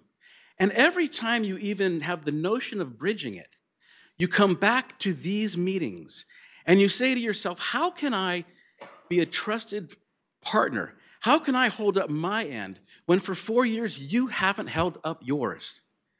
Why is it that we're 4 years into this agreement in the stadium and we still don't have the necessary information to manage it from an executive level? How can you sit up there and for 1 second look at the standard of care and not say, it is time to formally seek council's advice on removing and replacing this management company? If this management company was my tax attorney, if this management company had anything to do with my personal finances, they would have been fired 3 years and 11 months ago. We've waited too long. You've waited too long. You need to manage this, and you can't manage it without having a partner you can trust. It's time to remove and replace. Thank you. Any other member of the public? All right, seeing none, then that is concludes that one. We're going to go into our second item, which is a study session, discussion of the draft 2019 non-NFL events marketing plan for Levi Stadium in accordance with Section 410 of the Stadium Management Agreement.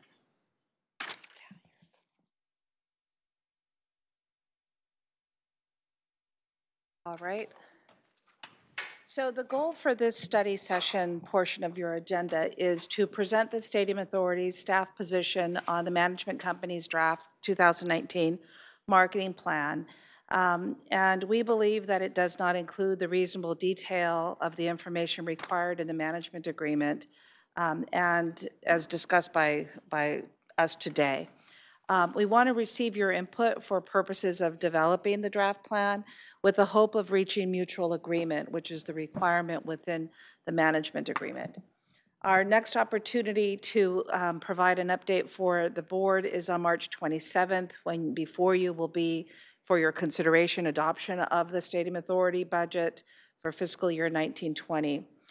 As it stands at this point, based on the information that we have, our recommendation will be to include a request not to approve the marketing plan as written, and if needed, to direct staff to pursue corrective action.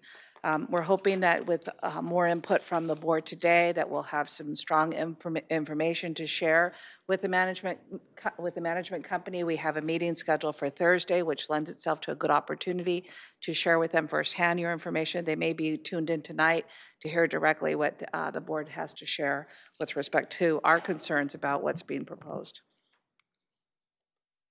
So just by way of providing some history on the marketing plan, it's already been referenced that in past years, there was very little opportunity to discuss and deliberate strategically on any of the documents, and particularly on the marketing plan. This is the purpose for why we've added a study session, so that the board can look at these materials, understand and be presented with information, ask questions, and then in turn we provide responses before the board actually has to take action. And so the marketing plan was also part of this original expression of concern. It did appear as part of the audit, the 2017 audit, which found that the management agreement's reasonably detailed requirement was not met. So this is related to an audit finding. And the board agreed with that finding and expressed concern about the absence of strategic detail and the need for an improved marketing plan. Specifically, the Harvey Rose audit recommendation was that the board should direct the executive director to notify the management company that the previous annual marketing plans were inadequate, as they did not set forth reasonably detailed plans to develop, implement, and monitor marketing, booking, advertising, and promotion of non-NFL activities, and that the future marketing plans must include such details and be reviewed for sufficient detail by the executive director before being presented to the board. From 2017 through March 2018, the Stadium Authority staff and the management company discussed that audit recommendation and approaches to achieve mutual approval of the marketing plan. And the management company agreed, as part of what we wanted included to meet the audit finding, something that the board had already assigned and approved, was that we should include key performance indicators so that we have actual data and metrics, and we were on the same page with respect to measuring performance, measuring success, and monitoring certain sets of information that help make informed decisions. The draft 2018 marketing plan collaboratively was presented to the board by both the Stadium Authority staff as well as the management company in advance of the budget adoption at the public hearing. And in that meeting, the Stadium Authority staff noted improvements from previous marketing plans, and the board agreed that we had made some good efforts with advancing progress. We provided some data in collaboration with the management company that showed responsiveness to the audit recommendations, and there was a stated intent at that meeting that we would work collectively with the management company to provide proposed performance indicators and include them in the next year marketing plan. And our goal at that time was to finish the key performance indicators within the first 90 days, and we had mentioned that we would come back to the board in Q2 on the outcome of that effort. So before we get started on some of our concerns with the marketing plan, I wanted to hand over the rest of a couple of slides of the presentation to our attorney so that he can review once again key provisions of the agreements that guide our conversation today. Thank you. So I don't mind repeating because I like this section. This is the standard of care, and this also governs how they deal with us with the marketing plan, and it also, again, requires prudent and commercially reasonable good faith efforts. It requires a standard of quality comparable to other similar facilities. It requires the manager to control their expenses, and it requires an effort to maximize operating revenue. So that's the backdrop that we're operating under in terms of the agreement. And then here are the specific provisions of the management agreement dealing with the marketing plan. So it requires setting forth in reasonable detail the stadium manager's plans to develop, implement, and monitor marketing, booking, advertising, and promotion of non-NFL events. And it requires mutual agreement between the stadium manager and the stadium authority. So do you want me to go through this? So the marketing plan must include reasonable detail, and it must be must have mutual agreement. So those are the two key provisions of the agreement that govern what their duties are with respect to presenting the marketing plan and to working out a marketing plan that is mutually agreeable. So this is probably back to you for the factual. So with respect to the reasonable detail, a request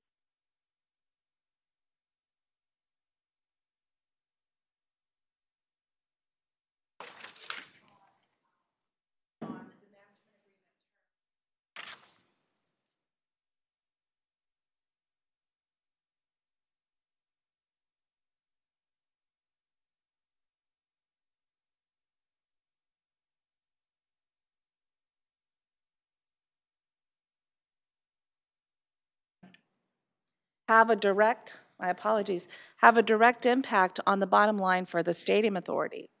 Currently, the Stadium Authority seeks information and data about the marketing strategies so that we understand the relationship, as Board Member Shahal has raised, to ultimately the bottom line for the Stadium Authority.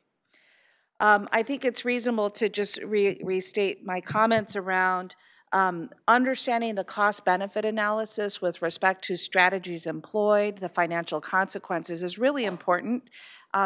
Obviously, we've talked it through the standard of care of the opportunity and the requirement to maximize revenue and understand what activities and strategies within the marketing plan maximize revenue and also which items compromise revenue. So this is why, for us particularly, we feel that we are being reasonable with making these requests. They have come up already through the board on information and details, and is particularly the relationship between the financials and some of the strategies. So this was part of a question that came up earlier, and it's a bullet under our marketing plan for reasonable detail. It is important to mention that the management company has the full authority and discretion to determine the non-NFL events, but they must use commercial reasonable efforts to do so. The management company must exercise prudent, commercially reasonable good faith efforts for operating the stadium and maximizing revenues. And the management company must have a reasonable explanation why it rejects a request from the Stadium Authority for further detail in the draft marketing plan. So our primary issues, as what we've communicated to date with the management company in the proposed draft marketing plan, I'll start first with the absence of data and key performance indicators. What we had expected to receive in the draft marketing plan, key performance indicators that we had been working over the past year. However, they were not included. I can mention that we met with them through staff in my office in January to further advance the completion of the key performance indicators. And at that meeting, the management company staff person confirmed that they would be included in the marketing plan. So we were somewhat surprised to not see them included. It also, the marketing plan in its current form does not include any language about the naming rights agreement. In fact, it's completely silent on the naming rights agreement, as well as any strategies for complying with that agreement. Some of the non-NFL revenues and expense strategies are also worth noting, and we'll talk about them as part of some of the documents or some of the charts that you have already seen.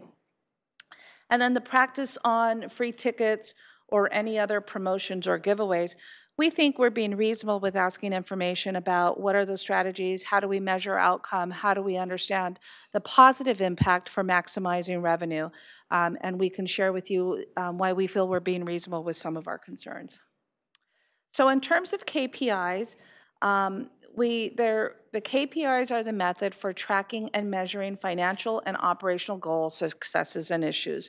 Our work over the past year has been to focus on KPIs that help lend themselves to strategies employed and coming up with what measures success and how to monitor it over the course of the marketing plan year. The strategic initiatives in 2018 marketing plan provided a solid foundation to improve the use of data analytics, metrics for monitoring desired performance, and outcomes. And they provided a good starting point for management company to develop KPIs as planned and agreed to. In October 2018, I did send the stadium manager a letter summarizing our efforts and the lack of progress, recognizing that we had committed to the board to come back in Q2, and that it was the expectation that we would be able to have a comprehensive set of KPIs. We did meet several times. Staff met with the management company, and up until January, as I already noted, they were confirmed to be included within the marketing plan. The draft 2019 marketing plan does not include the data, show the outcome of our strategic efforts, or how success is measured, or informs the draft 2019 marketing plan activities. The KPI work that was completed is a good start for producing qualitative and quantitative data regarding the marketing and booking activity and the success of it. These are some additional concerns that we've expressed to the management company, and the first is, I'm just going to go to my notes here. The first is the increased attendance at industry events and their participation in strategic partnerships. The marketing plan talks to their goal of increasing attendance as well as the value of their strategic partnerships. However, there's no data provided to quantify that effort, to demonstrate how they're going to attract additional attendees, what the value of the strategic partnerships are. They mentioned comments of the potential impact of leads, events. They talk about conferences that they attended, but there's no measurement in terms of what the results are of that activity that is being supported through the Stadium Authority budget. The next item is what they refer to as dynamic ticket pricing. There's no data to demonstrate how applying the dynamic ticket pricing is successful or what additional revenue has been realized as a result of this practice. What's important here is the dynamic ticket pricing, as we understand it, allows for the promoter to set a ticket value of anywhere from 0 to the actual price that it ends up selling for. And you can see from other vendors that the ticket price changes based on trying to motivate purchase sales. However, we think it's important, and we think that we're being reasonable in understanding that because they are the ones that ultimately execute the contracts with this provision in, and oftentimes it appears as if it's without limitation in its use, when the promoter chooses, because there's a provision in their agreement, to price the ticket at 0 and begin to give away tickets, that comes at a direct financial consequence to the Stadium Authority. There is a direct link between this practice and strategy and the bottom line for the Stadium Authority.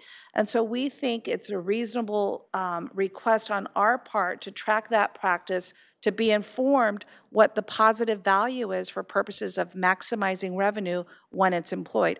We're not disagreeing that it should be included. We understand that this is a common practice within the industry, but there should be a measured effect of outcome, and particularly, how does it impact our bottom line? This chart is hard to read, but in your PowerPoint document, there is a chart that you may be able to see more clearly, but this is an excellent example that the board already picked up on in December and asked some questions. We're hoping to have a written report from the management company for the March 27th hearing. But what the board saw was, I'm looking at the highlighted items, which are the Taylor Swift concert, and that on one night there was 50,000 people in attendance, and the night before there were 29,000 people in attendance. But when we went through our records and the report for the third quarter financial report, it showed that there were 49,000 attendees. And at the time, I was not focused on those numbers. And you picked up what's the delta between the 29,000 tickets sold versus the 49,000 attendees. That's the result of the giveaways, or the dynamic pricing of pricing the tickets at 0. And you can see that from our Stadium Authority cost, our costs were still the same. And in fact, it's now a matter of public record that this is an event that lost the Stadium Authority $2.1 million. And so we think we're being reasonable when we say your provision that you execute agreements for allows for the dynamic ticket pricing. And in fact, there is a record of having real financial consequences to the Stadium Authority. And we'd like to develop metrics to understand what's the overall success of achieving that outcome, as well as how is it practiced and what are metrics around that.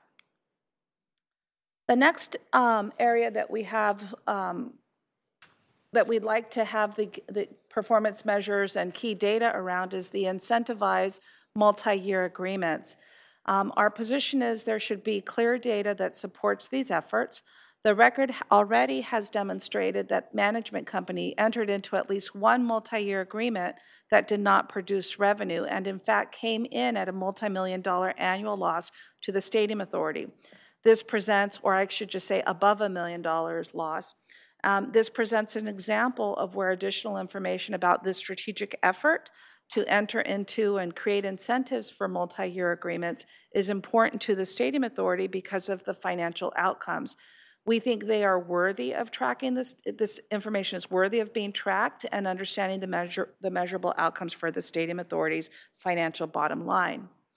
If you look at this chart, which I think you're by now familiar with, this is an example of a line item of activity where multi-year agreements were executed, which had real financial consequences year to year for the Stadium Authority. And so from our perspective, because there is a record and a history of how multi-year agreements aren't always compliant with the standard of care of maximizing revenue, we think there should be some pretty well-developed key performance indicators or matrix or data that allow for us to understand that when the management company executes a multi-year agreement, that we are able to track its activity and the true value to the Stadium Authority.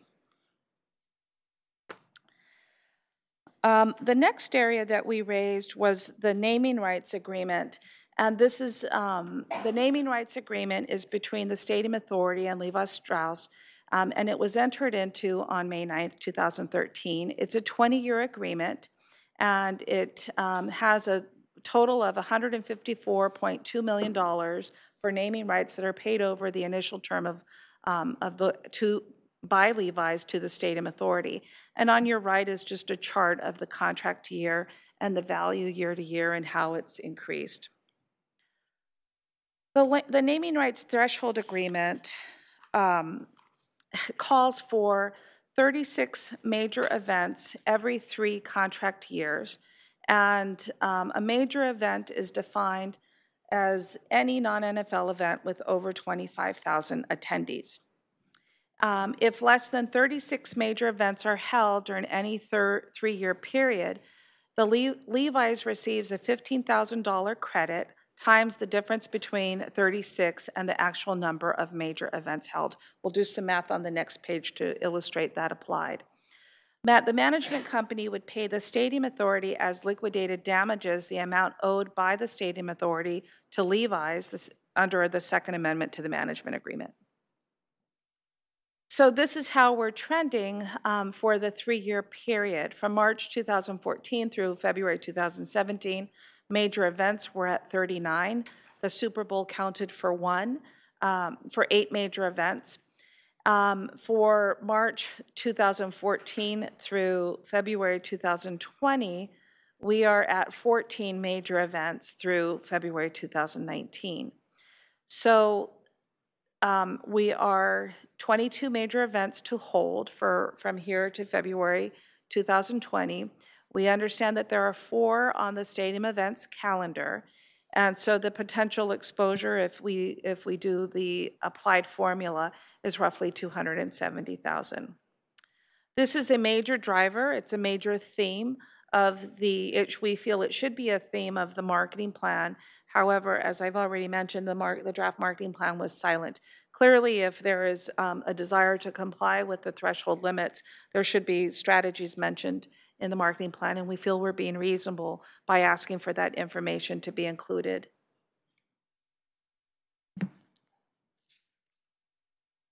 I want to talk about the characterization of the current status.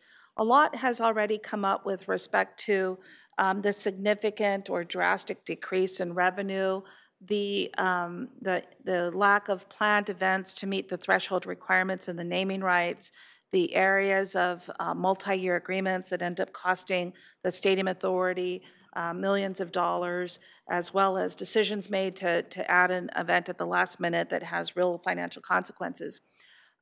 We expressed concern to the management company that in the draft marketing plan executive summary, they referred to the Levi Stadium non-NFL events business, that it continues to generate revenue for the stadium authority while successfully bringing new shows and events to Santa Clara.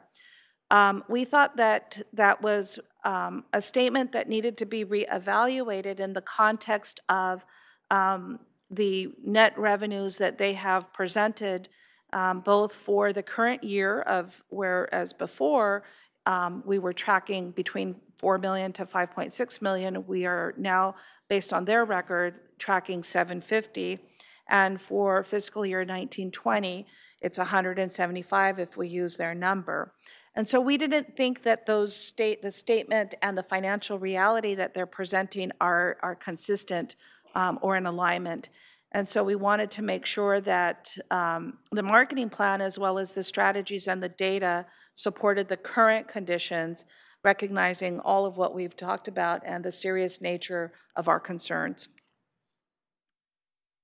The free ticket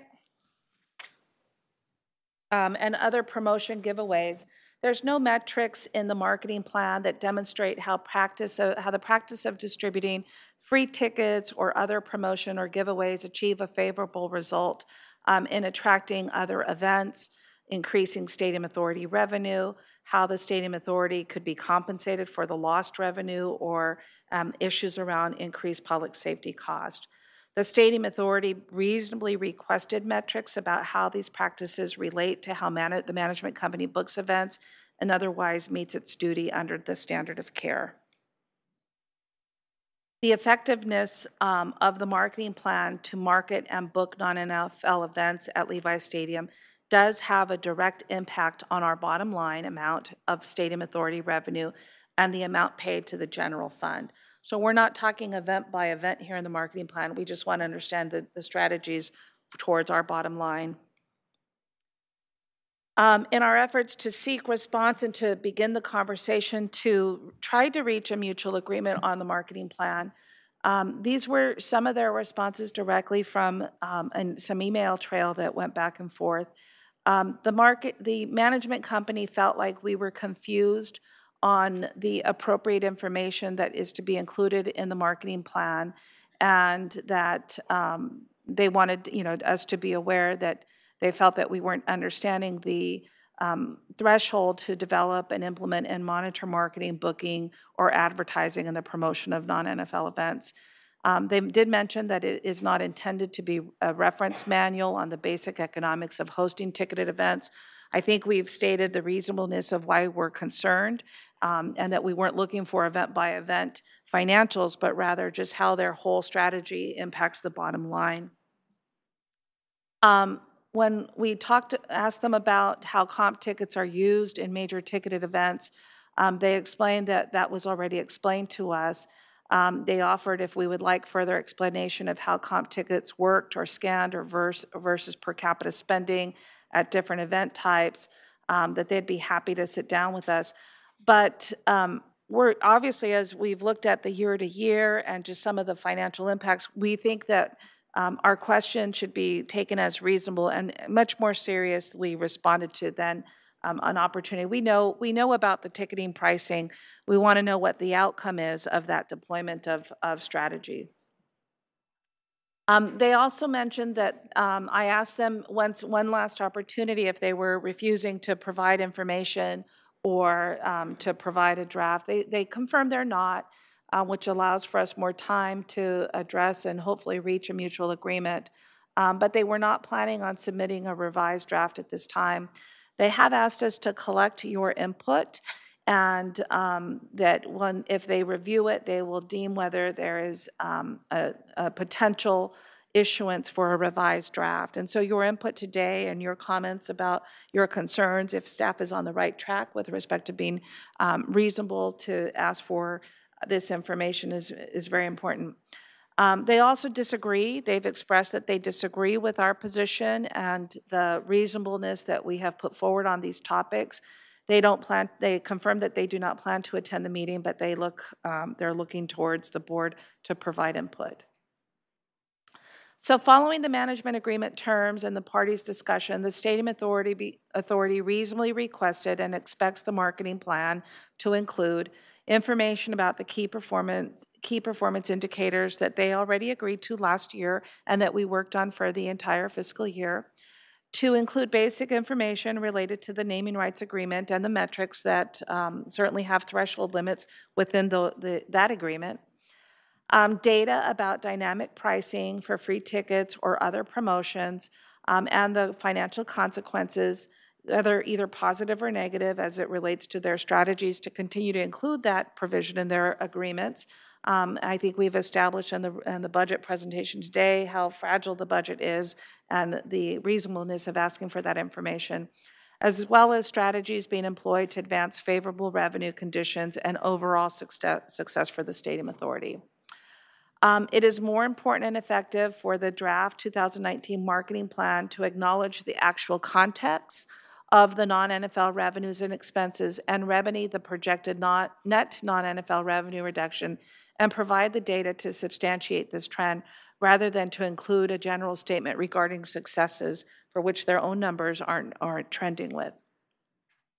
Our recommendation is that you review and provide input. I already mentioned we do have an opportunity to meet with them on Thursday, and certainly are open to hearing from them in terms of their responses, and we can certainly communicate to the board any position or any additional information that you would like to see in the marketing plan. That concludes our presentation. Thank you. So questions from the board. First, I have Authority Member Davis.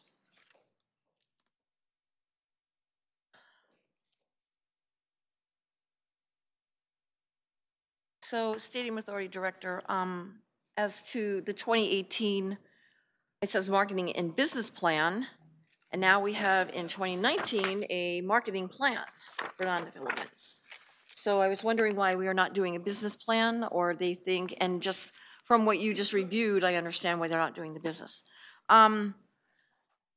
They did in the first, in 2018, they gave us information about we received $48 million in gross revenue, and they also told us about how many people came to the stadium. And so I would like to have that back into their records. And then the other thing was they did a division of what a major event was versus what a special event was. So they kind of had a matrix there, but it was not in this one at all. It was kind of a little different. Their special events actually went up in the 2019 version versus 106 in the 18. So I was, so that came to my mind of why we only are getting $175,000, which I thought was just a little strange. Next thing, they said in 2017 they were going to leverage existing partnerships for more high impact events. And in this 2019, they're not leveraging anything other than the fact that they are now claiming that they are using the data that they have gathered through the events that they do have. So I would like to see a little bit more of that data involved in this matrix here so that we can understand what they're doing. They also did provide a chart letting us know about their client satisfaction ratings in the 18 and not the 19. And I think that also helps with, finding out the overall scoring, like what kind of events should we put in there. Next we have They were seeking out venues to provide attendees with one-of-a-kind experiences. They were explaining that the world has changed and how people want to see events. So when they put that in here, I would like to hear more about that and how they got to that matrix. The other thing, let's see, I don't want to say I keep saying They also brought up the fact that there is a changing landscape for newer venues, and they wanted to bring that to the table. But they put in here updating event spacing, decor, and technology. Are we paying for that? Is that something that we would pay for as part of this marketing plan that they have that they want to do? Also in 2017 marketing plan, they talked about how they were going to use Facebook, Instagram, LinkedIn with data to create a marketing plan to see how they are doing in the community. There is nothing in here that says anything about from here to here. How did that work for them? Was it a good strategy? So I would like to understand that. Let's see. On a business update, they were adding resources. And in the 2018 marketing plan, I know you're listening to this, you said you were going to add a sales representative and a department coordinator. So in the 2018, according to this 19 one, they said that they hired a sales team, a special event manager to oversee a sales team who we've never met. Is that part of the cooperation of developing a market plan? So I would like to know who they hired, and when you brought up the budget, was that part of the budget of the marketing employees? I think there should be an explanation to that. They also said that they wanted to amplify the venue brand. So now, according to the web ads, they have this new marketing brand. Is that something that we paid for, or I just want to know if that is something that we are responsible for. So now the new branding is Levi Stadium Special Events. They have nice little gold things, and they show the amenities of the stadium. So I just wanted to wonder if, how does that play into that marketing plan that we have? Is that something that we also pay for? They also brought up the fact that they had feedback from all the event bookings, and how are they using that to gear future events that they book? There's nothing in here that even says that. So it says that their client feedback is paramount to our business and has become one of the most important tools in measuring success and understanding our clients. But then they say that now they can't book people because of, and I quote, we do not have a CBB now to understand what is going on, and the changes through, let's see, the Santa Clara CBB changed throughout the year. We began to work with other local organizations to continue to promote Santa Clara as a destination for special events. As far as I know, they never worked with the CBB, and I would love to hear that explanation because I heard complaints from the CBB as well as the convention center that they never work with them. They became very independent, and one of the things that they did say that when they opened up the stadium, that they would continually work with our convention center right across the street collaboratively. And I heard that that just never happened. So I would really like to understand how they can claim that because our CBB is gone, that they have to look to other partnerships. So they picked SF Travel to work for opportunities to make it a destination. The other thing they stated was they are using the Silicon Valley Business Journal. I wanted to know, is that also in-kind donations, or how does that work in the marketing plan? What monies are they using? And so I got a hold, they brought up the book of lists. So I went and got my book of lists. So here it is. It says, score more clients with a 49er suite. It's not promoting events, it's promoting their suites. So to me, when they say that these events include C-suite awards, cooperative philanthropic awards, and most recently, the book of lists. So that's why I look to see, are we marketing the stadium as a whole? But to me, it's marketing a suite. That to me is not promoting an event. So that's why can they explain that Next, let's see, I've got a few, I'm sorry.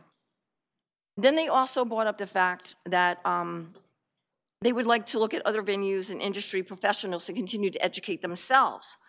It says our industry is built on relationships and reputation, so that we must be proactive in approach to networking and find new opportunities to grow our business. To me, says trust. And if they're not giving us information or not giving us good matrix to make decisions, they need to talk to us and communicate. Again, they are not here to talk about that. They also focused on the fact that they are bringing to the stadium people within a 20-mile radius of this. Most of their clients are located within a 20-mile radius of the stadium. So why are they not working with us if we understand the region? So that just kind of bothered me.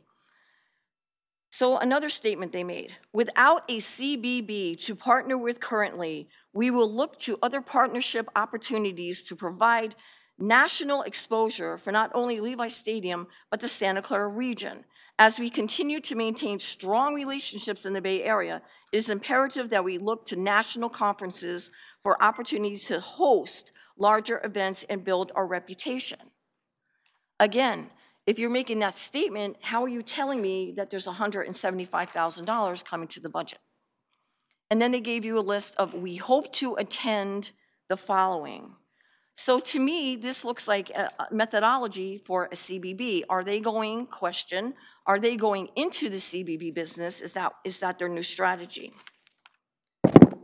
They also brought up the fact that, let's see, they are going to emerge themselves as a soccer destination. So I was curious about that, if that is a strategy, is that what they want?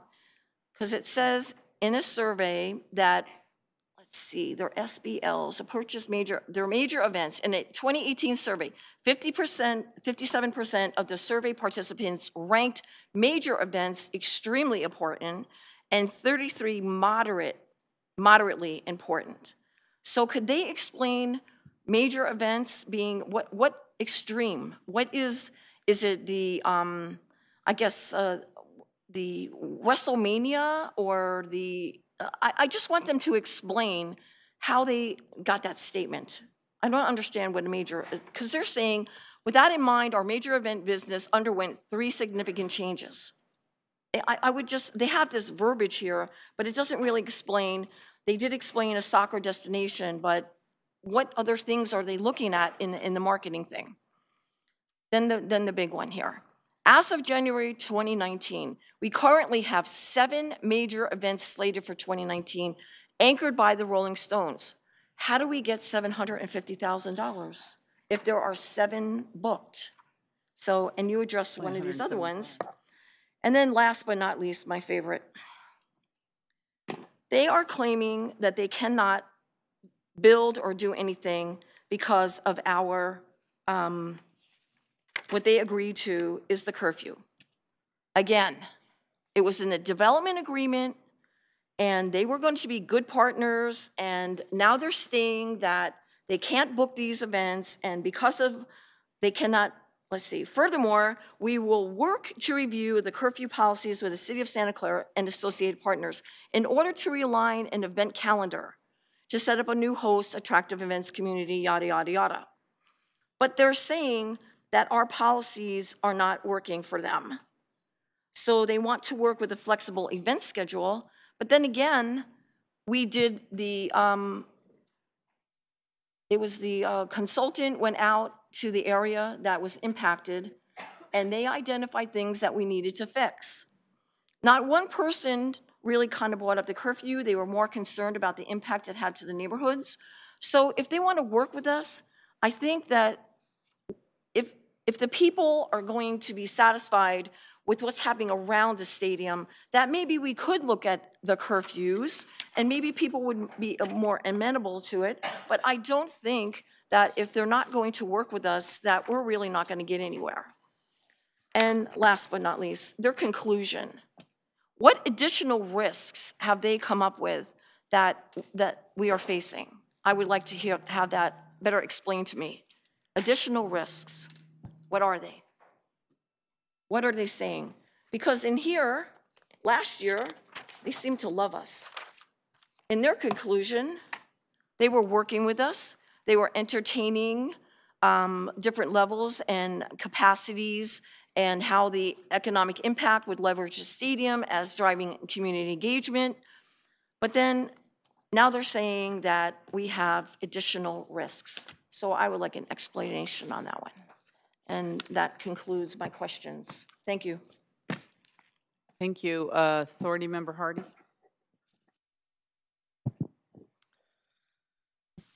I looked at all my notes, and it has a theme. What leverage do we have to see that the agreements are met? And what incentives are there for Manco and Stadco to follow through? And I made a note then also, if we do not make our 36 major events, and Levi's needs to be paid back, who does that? I wasn't quite clear. I saw the math, but I wasn't clear who pays that, because my concern is it looks like we're taking a lot on us, and if I were going to hire a management company, the track record here is not someone I would have on my short list. Staff, do you want to answer the question on who pays for the penalty, for lack of a better term, for not And having the event? what is our leverage? Okay. The agreement states that a management company would pay us back. So they can either pay us back or we can have them pay them directly. Okay, so it's funneled through us, is what you were saying. Okay, I wasn't real clear on that. Where is their incentive to, the idea is they make 50% of the revenue from non-NFL events. Is that the incentive for them to do a good job here?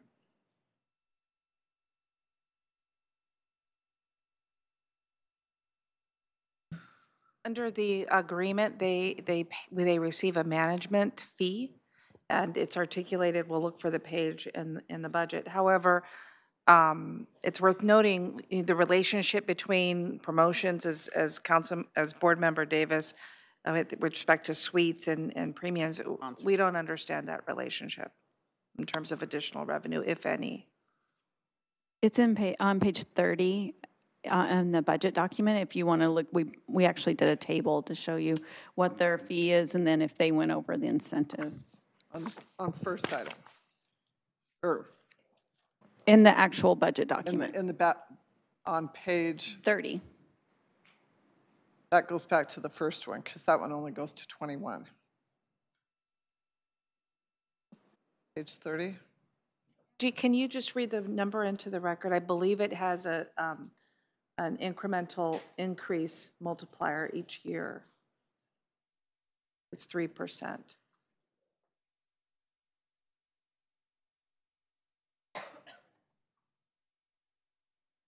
So for 1920, the shared management, well, our portion, the stadium authorities, is $231,855.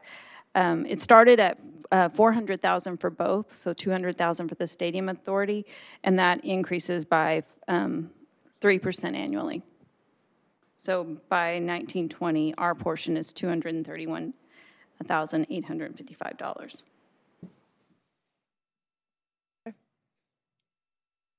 Okay. Authority Member Watanabe? Thank you, Chair. Okay, yeah, I made some notes, which I will just share, based on the reading that I did of all the documents. And I just wanted to go back to an article. There was an article in the Silicon Valley Business Journal in September 2018 where the 49ers chief revenue officer wanted to improve the team revenue, and it was reported that year that they made $458 million, which was 80% higher than the team's last season at Candlestick in 2013.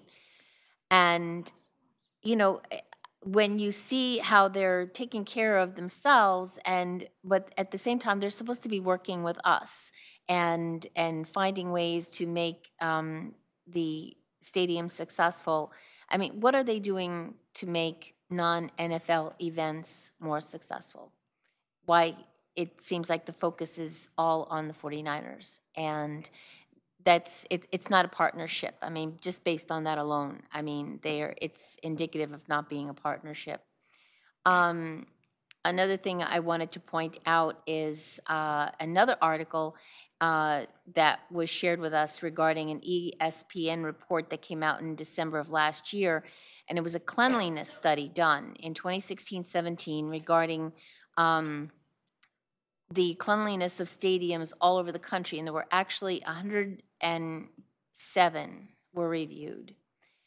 And out of that 107, Levi's came in at 88. And at that point, the study was done in 2016, 2017. The stadium opened in 2014. The stadium was only 2 years old. How does a stadium that's only 2 years old get a ranking of 88 out of 107?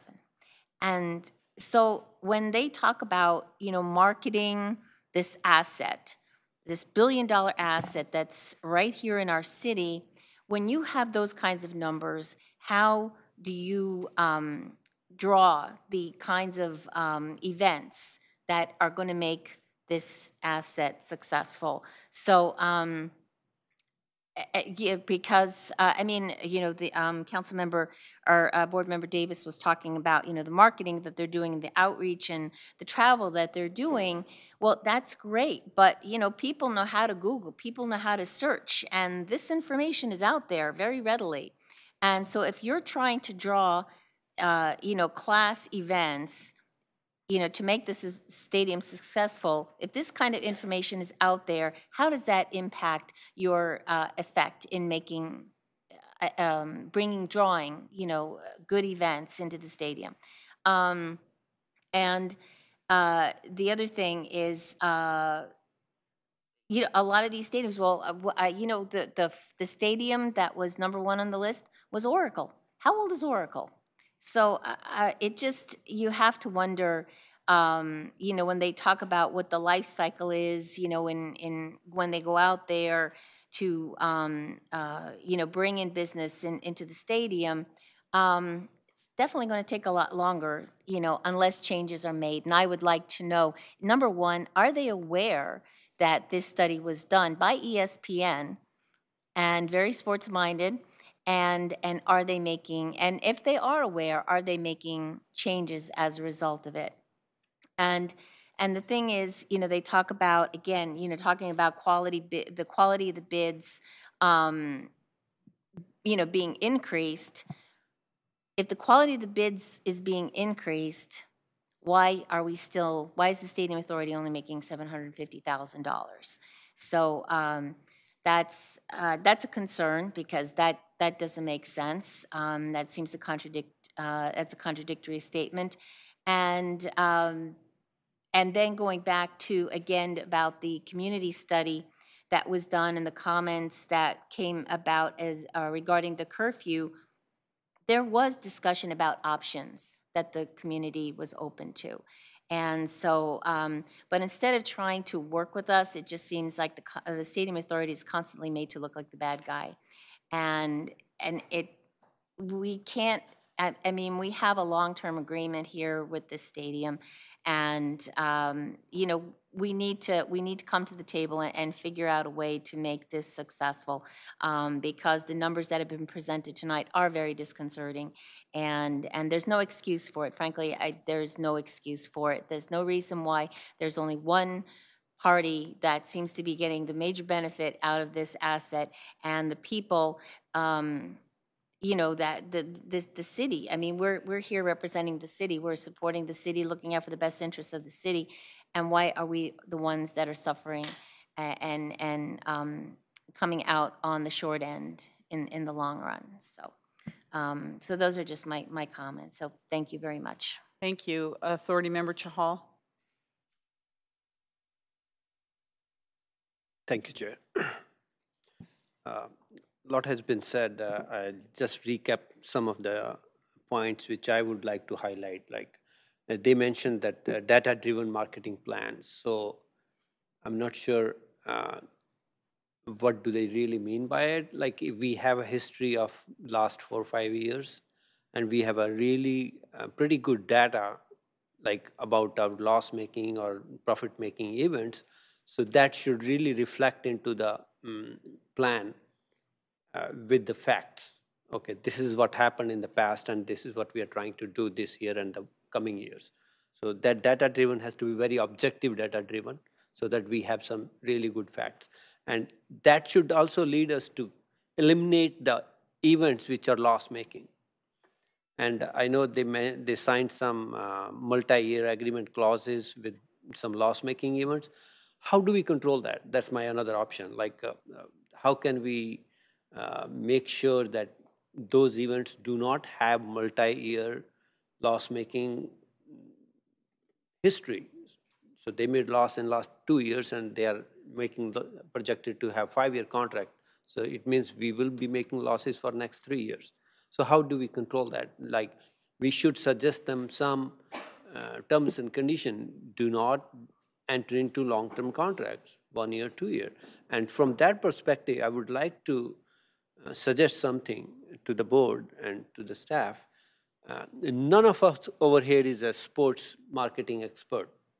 If we have to spend some money to take an expert advice from some third-party marketing agency which helps in managing or earning revenue from such assets of $1 billion or something like that, we should be open to that. And then we put them in collaboration with them. Hey, this is our representative, and they will help you to design a good marketing plan. It's in a mutual interest. Both of us make money out of it. So that's one. And on the curfew, yes, we have to give them some clear guidance, and they have to listen to us. Like, okay, these are our guidelines as a owner of the stadium or as a development agreement. We will give you this, whatever we decide. Like we give them in clarity on that. Okay, these are so that they don't have an excuse. Oh, we are not booking these events because of we don't know what's the status of the curfew. So we need to clarify that, sit with them on that. And yeah, those are some of those aspects of me. And I would like to clarify board member Watanabe's comments, that I'm the only one responsible. If you can clarify those, city manager, that those were the issues raised by me, so that I can pull the document and let me go through that.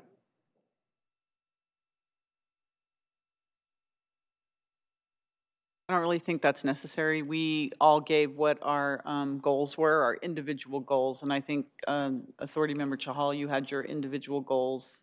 We all put them, and the city manager proposed those for us. We Right. included it for purposes of purposes, so you wanting to saw make sure where that you our know we're interests were. tracking those, Right. that And You information. saw where our interests were. Right. And right. those with goals those those goals. goals were put forward as a collective council. Like I did put those goals. Like goal was improve relationship with 49ers. We all want that. It's not my single council member Raj Chahal's responsibility to improve relationship with everybody's responsibility on sitting on the dais, as well as who's are involved in this whole process.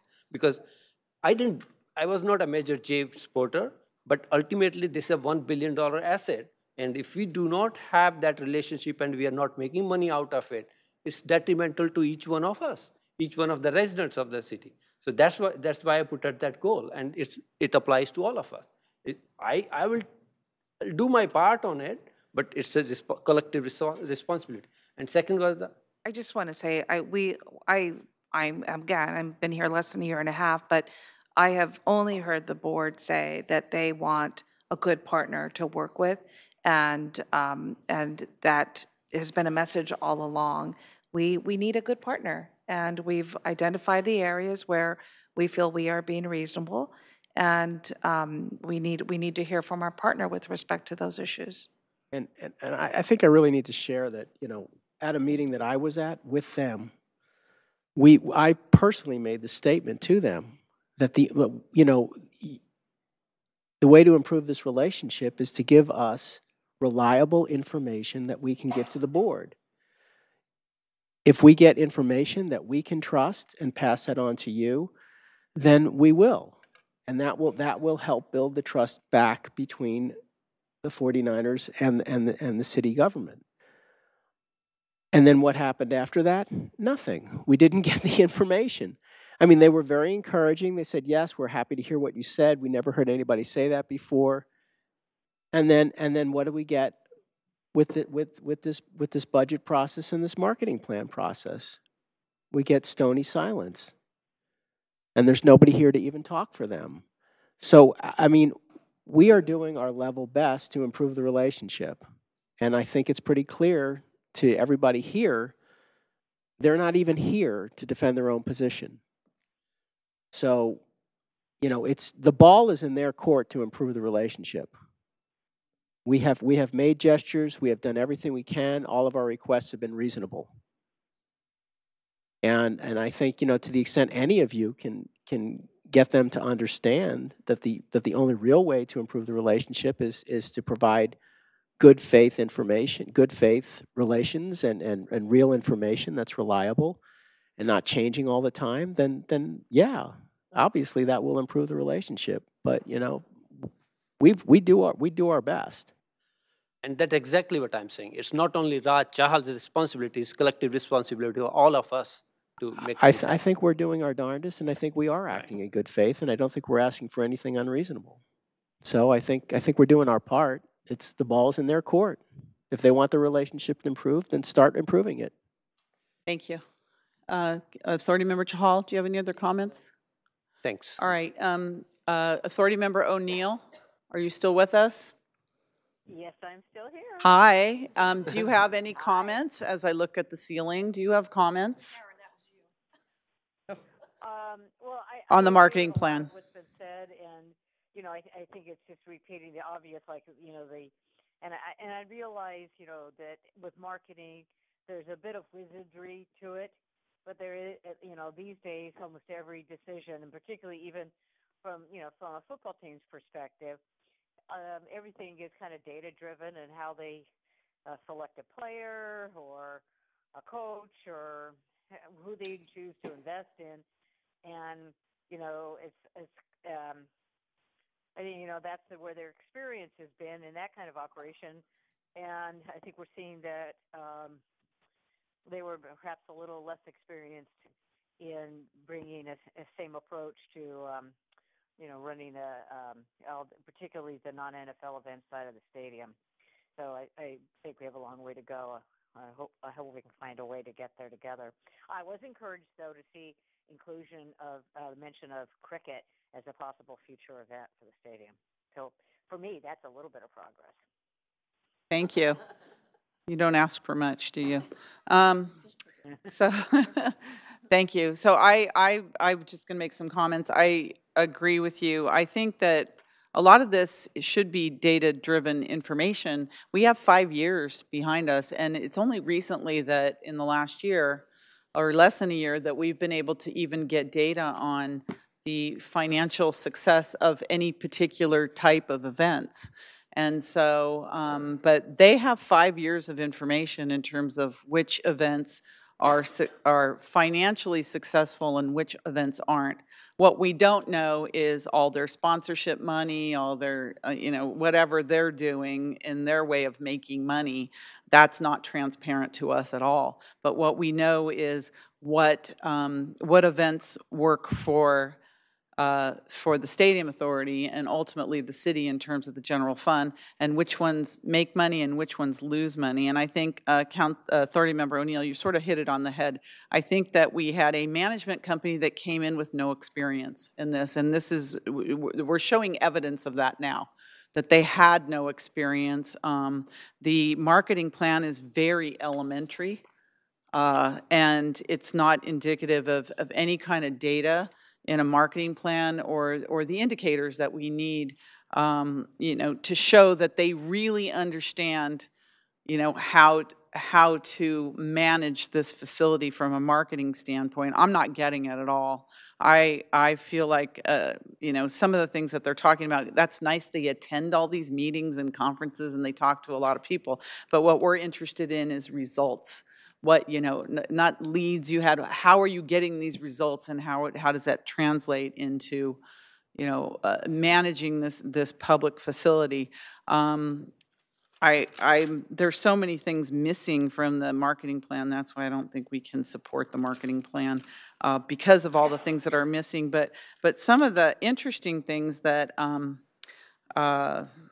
I think in my notes here is you talked about the multi-year events, and the 7 major events that they said there are going to happen, at least that they have booked so far or in discussions with so far. We don't even know what categories those events are in. Are they in the money-making category or the money-losing category? We don't know about those 7 events. But what's more disturbing is that they said they want to encourage multi-year events. That's what it says in this. And they want to incentivize multi-year events. So that makes a money-losing event even worse when you incentivize it. So that's what they're talking about in this plan. So that the data that we have from the little amount that we got from some of the events shows that those should not be incentivized. They should be reduced. And some of the major events like soccer, for the most part, seems to make some money. Certain concerts seems to make money, not when they add a second concert. Of course, all this without our permission, not that we had the authority to give it to them, but they add a second concert, which was a terrible business decision for the Stadium Authority, a terrible decision. We made money on the one Taylor Swift concert, over $3 million, and then they turned around and added a second show, gave away 20 or 30,000 free tickets. I'm sure none of us got them. Gave away all these free tickets, and then they lost to over $2 million in that second show. Had they left it alone with the first show, we would have a better result to our general fund. So I just think I think Authority Member Chahal talked about maybe getting someone who understands what a marketing plan is, and a consultant maybe that they pay for to look at what a real marketing plan should be, and bring it back to us. I mean, I think there's so much missing here. There's no actual real information of what we would need to see, and really to give us comfort that they know what they're doing. It's all missing. So those are just my comments on this marketing plan. Is there anyone else from the council, the authority, that would like to speak? Okay, seeing none. Any members of the audience? Okay, seeing none. Executive Director, would you like to make some comments? Yeah, I just wanted to comment on a couple of comments that I heard from Board Member Watanabe and from Board Member Shahal. The issues regarding the ESPN report, and it was a national report, we have followed up with. We have made some requests of the county to understand violations, because obviously they could focus on public health issues that we should be concerned with. The information, as we understand it, is within different departments within the county, and so they've been struggling to produce that information. But we are trying to seek the information so that we better understand what's important for the board to know.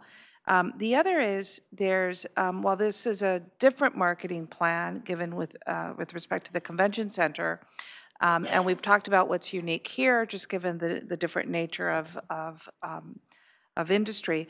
The Spectra marketing plan is a great document, and it really is an example that we can all learn from.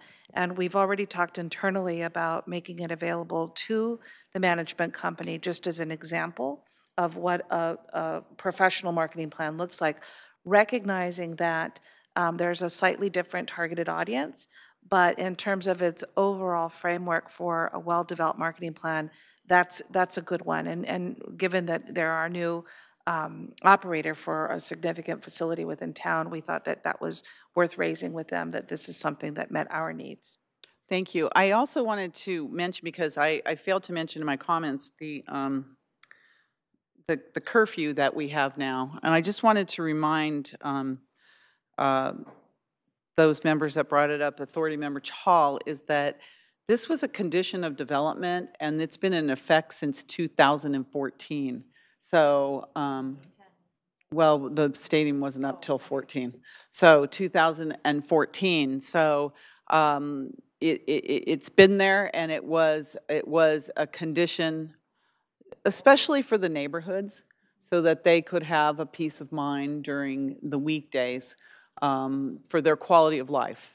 And when you put a stadium in a suburban residential area, that was one of the give and takes that the 49ers agreed to. So it's not that we had just put this on and it's a recent thing which would cause them to lose millions of dollars in one quarter of a year. But it has been in effect since 2014. So I just wanted to point it out that it's not, that was a condition of development. It wasn't a new issue. So anyway, City Manager or Authority Director, do you have any comments on this before we move on? I want to thank the board for the information. We have a lot of good questions and a lot of good comments that we can relay to the management company on Thursday and then work with them to see how they would like to proceed. But what I'm hearing in general is that you're in agreement that there isn't mutual agreement with the requirements of meeting the 2019 marketing plan draft, and that there is more work that needs to be done, and we'll take that back to them and follow up on those conversations. Okay. Well, thank you, and thank you, staff, for putting this together. It's been really, really helpful, and it's been great to have you in the discussion and answering our questions and giving us some great information. So thank you very much for that. I wanted to thank staff, too, because I haven't had the opportunity, but Angie, Tyler, and Lynn, and Catlin, and Walter, who's not here, have really just poured a great deal of effort into really understanding the relationship between these agreements, the numbers, validating the numbers, working on their regular jobs while also putting together this budget, which, as we've demonstrated today, and unfortunately has been a really moving target with significant impacts. And they have maintained their professionalism, and obviously the high quality work that you have before you to make informed decisions is a result of all of the hard effort that staff has put in. And I would be remiss if I didn't include Brian in that comment. He's guided us very well through this process. So thank you, staff. And no, thank you very much.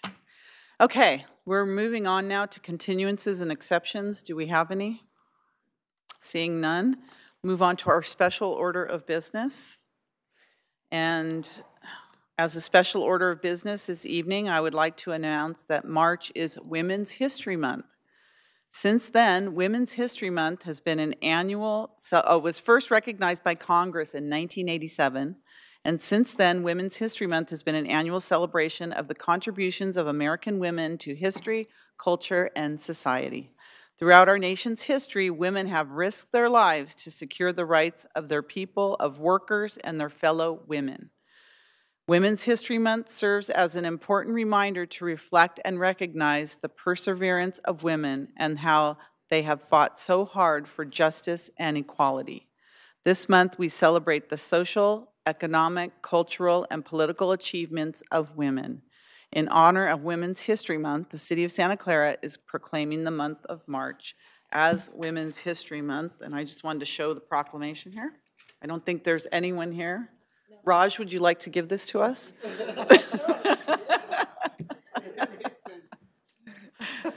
So I think we're going to get it into the right hands. So let's see, do we need to take action on this? No? No, I don't think so. Okay.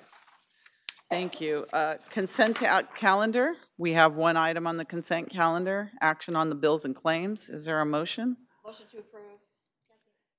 Would anyone like to discuss the consent calendar item? Okay, seeing none, there's a motion and a second.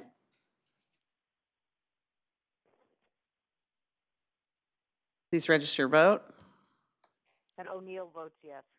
Oh, I almost forgot about you. Thank you. Voice in the sky. Everybody look up. There she is. And that passes unanimously. Thank you, Teresa. Next, public presentations. Any member of the public? Seeing none, reports of members and special committees. Do we have any reports from any members? I attended VTA Policy Advisory Committee, but nothing because of that. Only thing is Santa Clara. Which policy advisory committee? VTA. Oh, VTA. VTA Okay. Policy Advisory Okay. PAC. VTA PAC. Okay. So it was a easy, short meeting, but only thing is for the 101 paid lane, we got another additional $1 million, which we saved from 280 Stephen Creek project. So that got added, and most of that part is in Santa Clara. So we got an additional $1 million for 101 project in Santa Clara. Oh, great.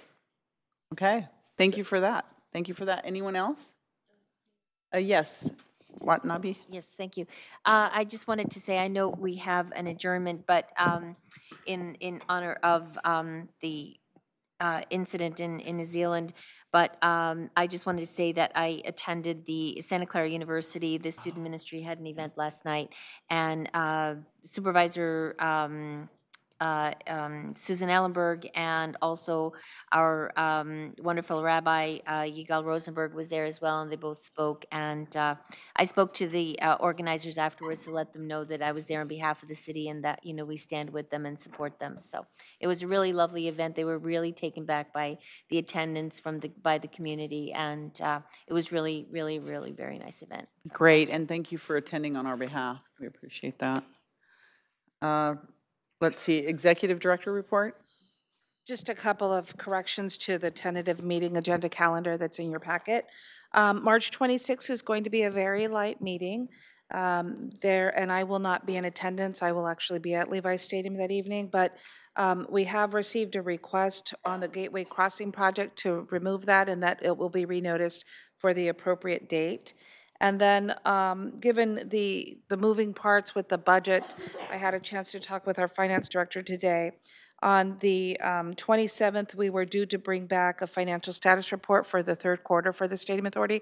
We're not going to be able to make that report and fine-tune the numbers, and so we'll bring that back at a later time, as well as on the next systems, the corrective action for the agreement violation procurement. There's more due diligence. We're still asking some questions. We're not going to be able to bring that back as well, and so we'll just bring those two items back in the April-May timeframe. Thank you. Okay, and that leads us to our adjournment. Oh, I'm sorry. Yes, If I Raj. may. Sure. Yeah, for that New Zealand SAD event, I did attend MCA event on last Friday for the prayers, and all of them were so appreciative of what the city has done proactively, especially the PD was active presence at the MCA, and it was a bad occasion, but they appreciated all the support from the community for that. Thank you. Yes, thank you. Thank you for reporting that as well. So now that leads us to our adjournment, and I'd like to ask the board that we adjourn this Stadium Authority meeting in memory of the following individuals. In memory of the victims of the mass shootings at Al Noor Mosque and the Linwood Islamic Center in Christchurch, New Zealand. We offer our heartfelt condolences to the family and friends of the individuals who lost their lives during the mass shootings at Al Noor Mosque and Linwood Islamic Center in Christchurch, New Zealand on March 15th, 2019. Our hearts are with the victims, the injured, and their loved ones. Let us please have a moment of silence in memory of the individuals who lost their lives during this terrible tragedy.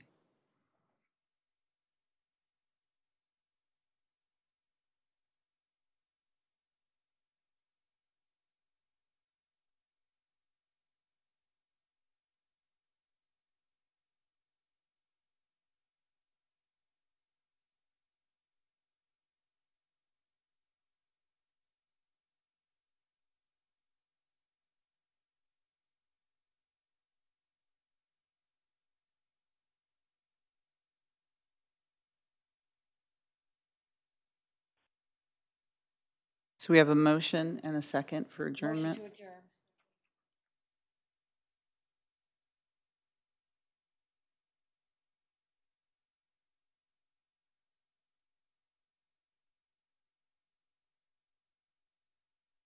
Please register your vote. Authority Member O'Neill, motion to adjourn. Yes. And that passes unanimously. Meeting's adjourned. Well, for her, it's 3 hours later. That's right.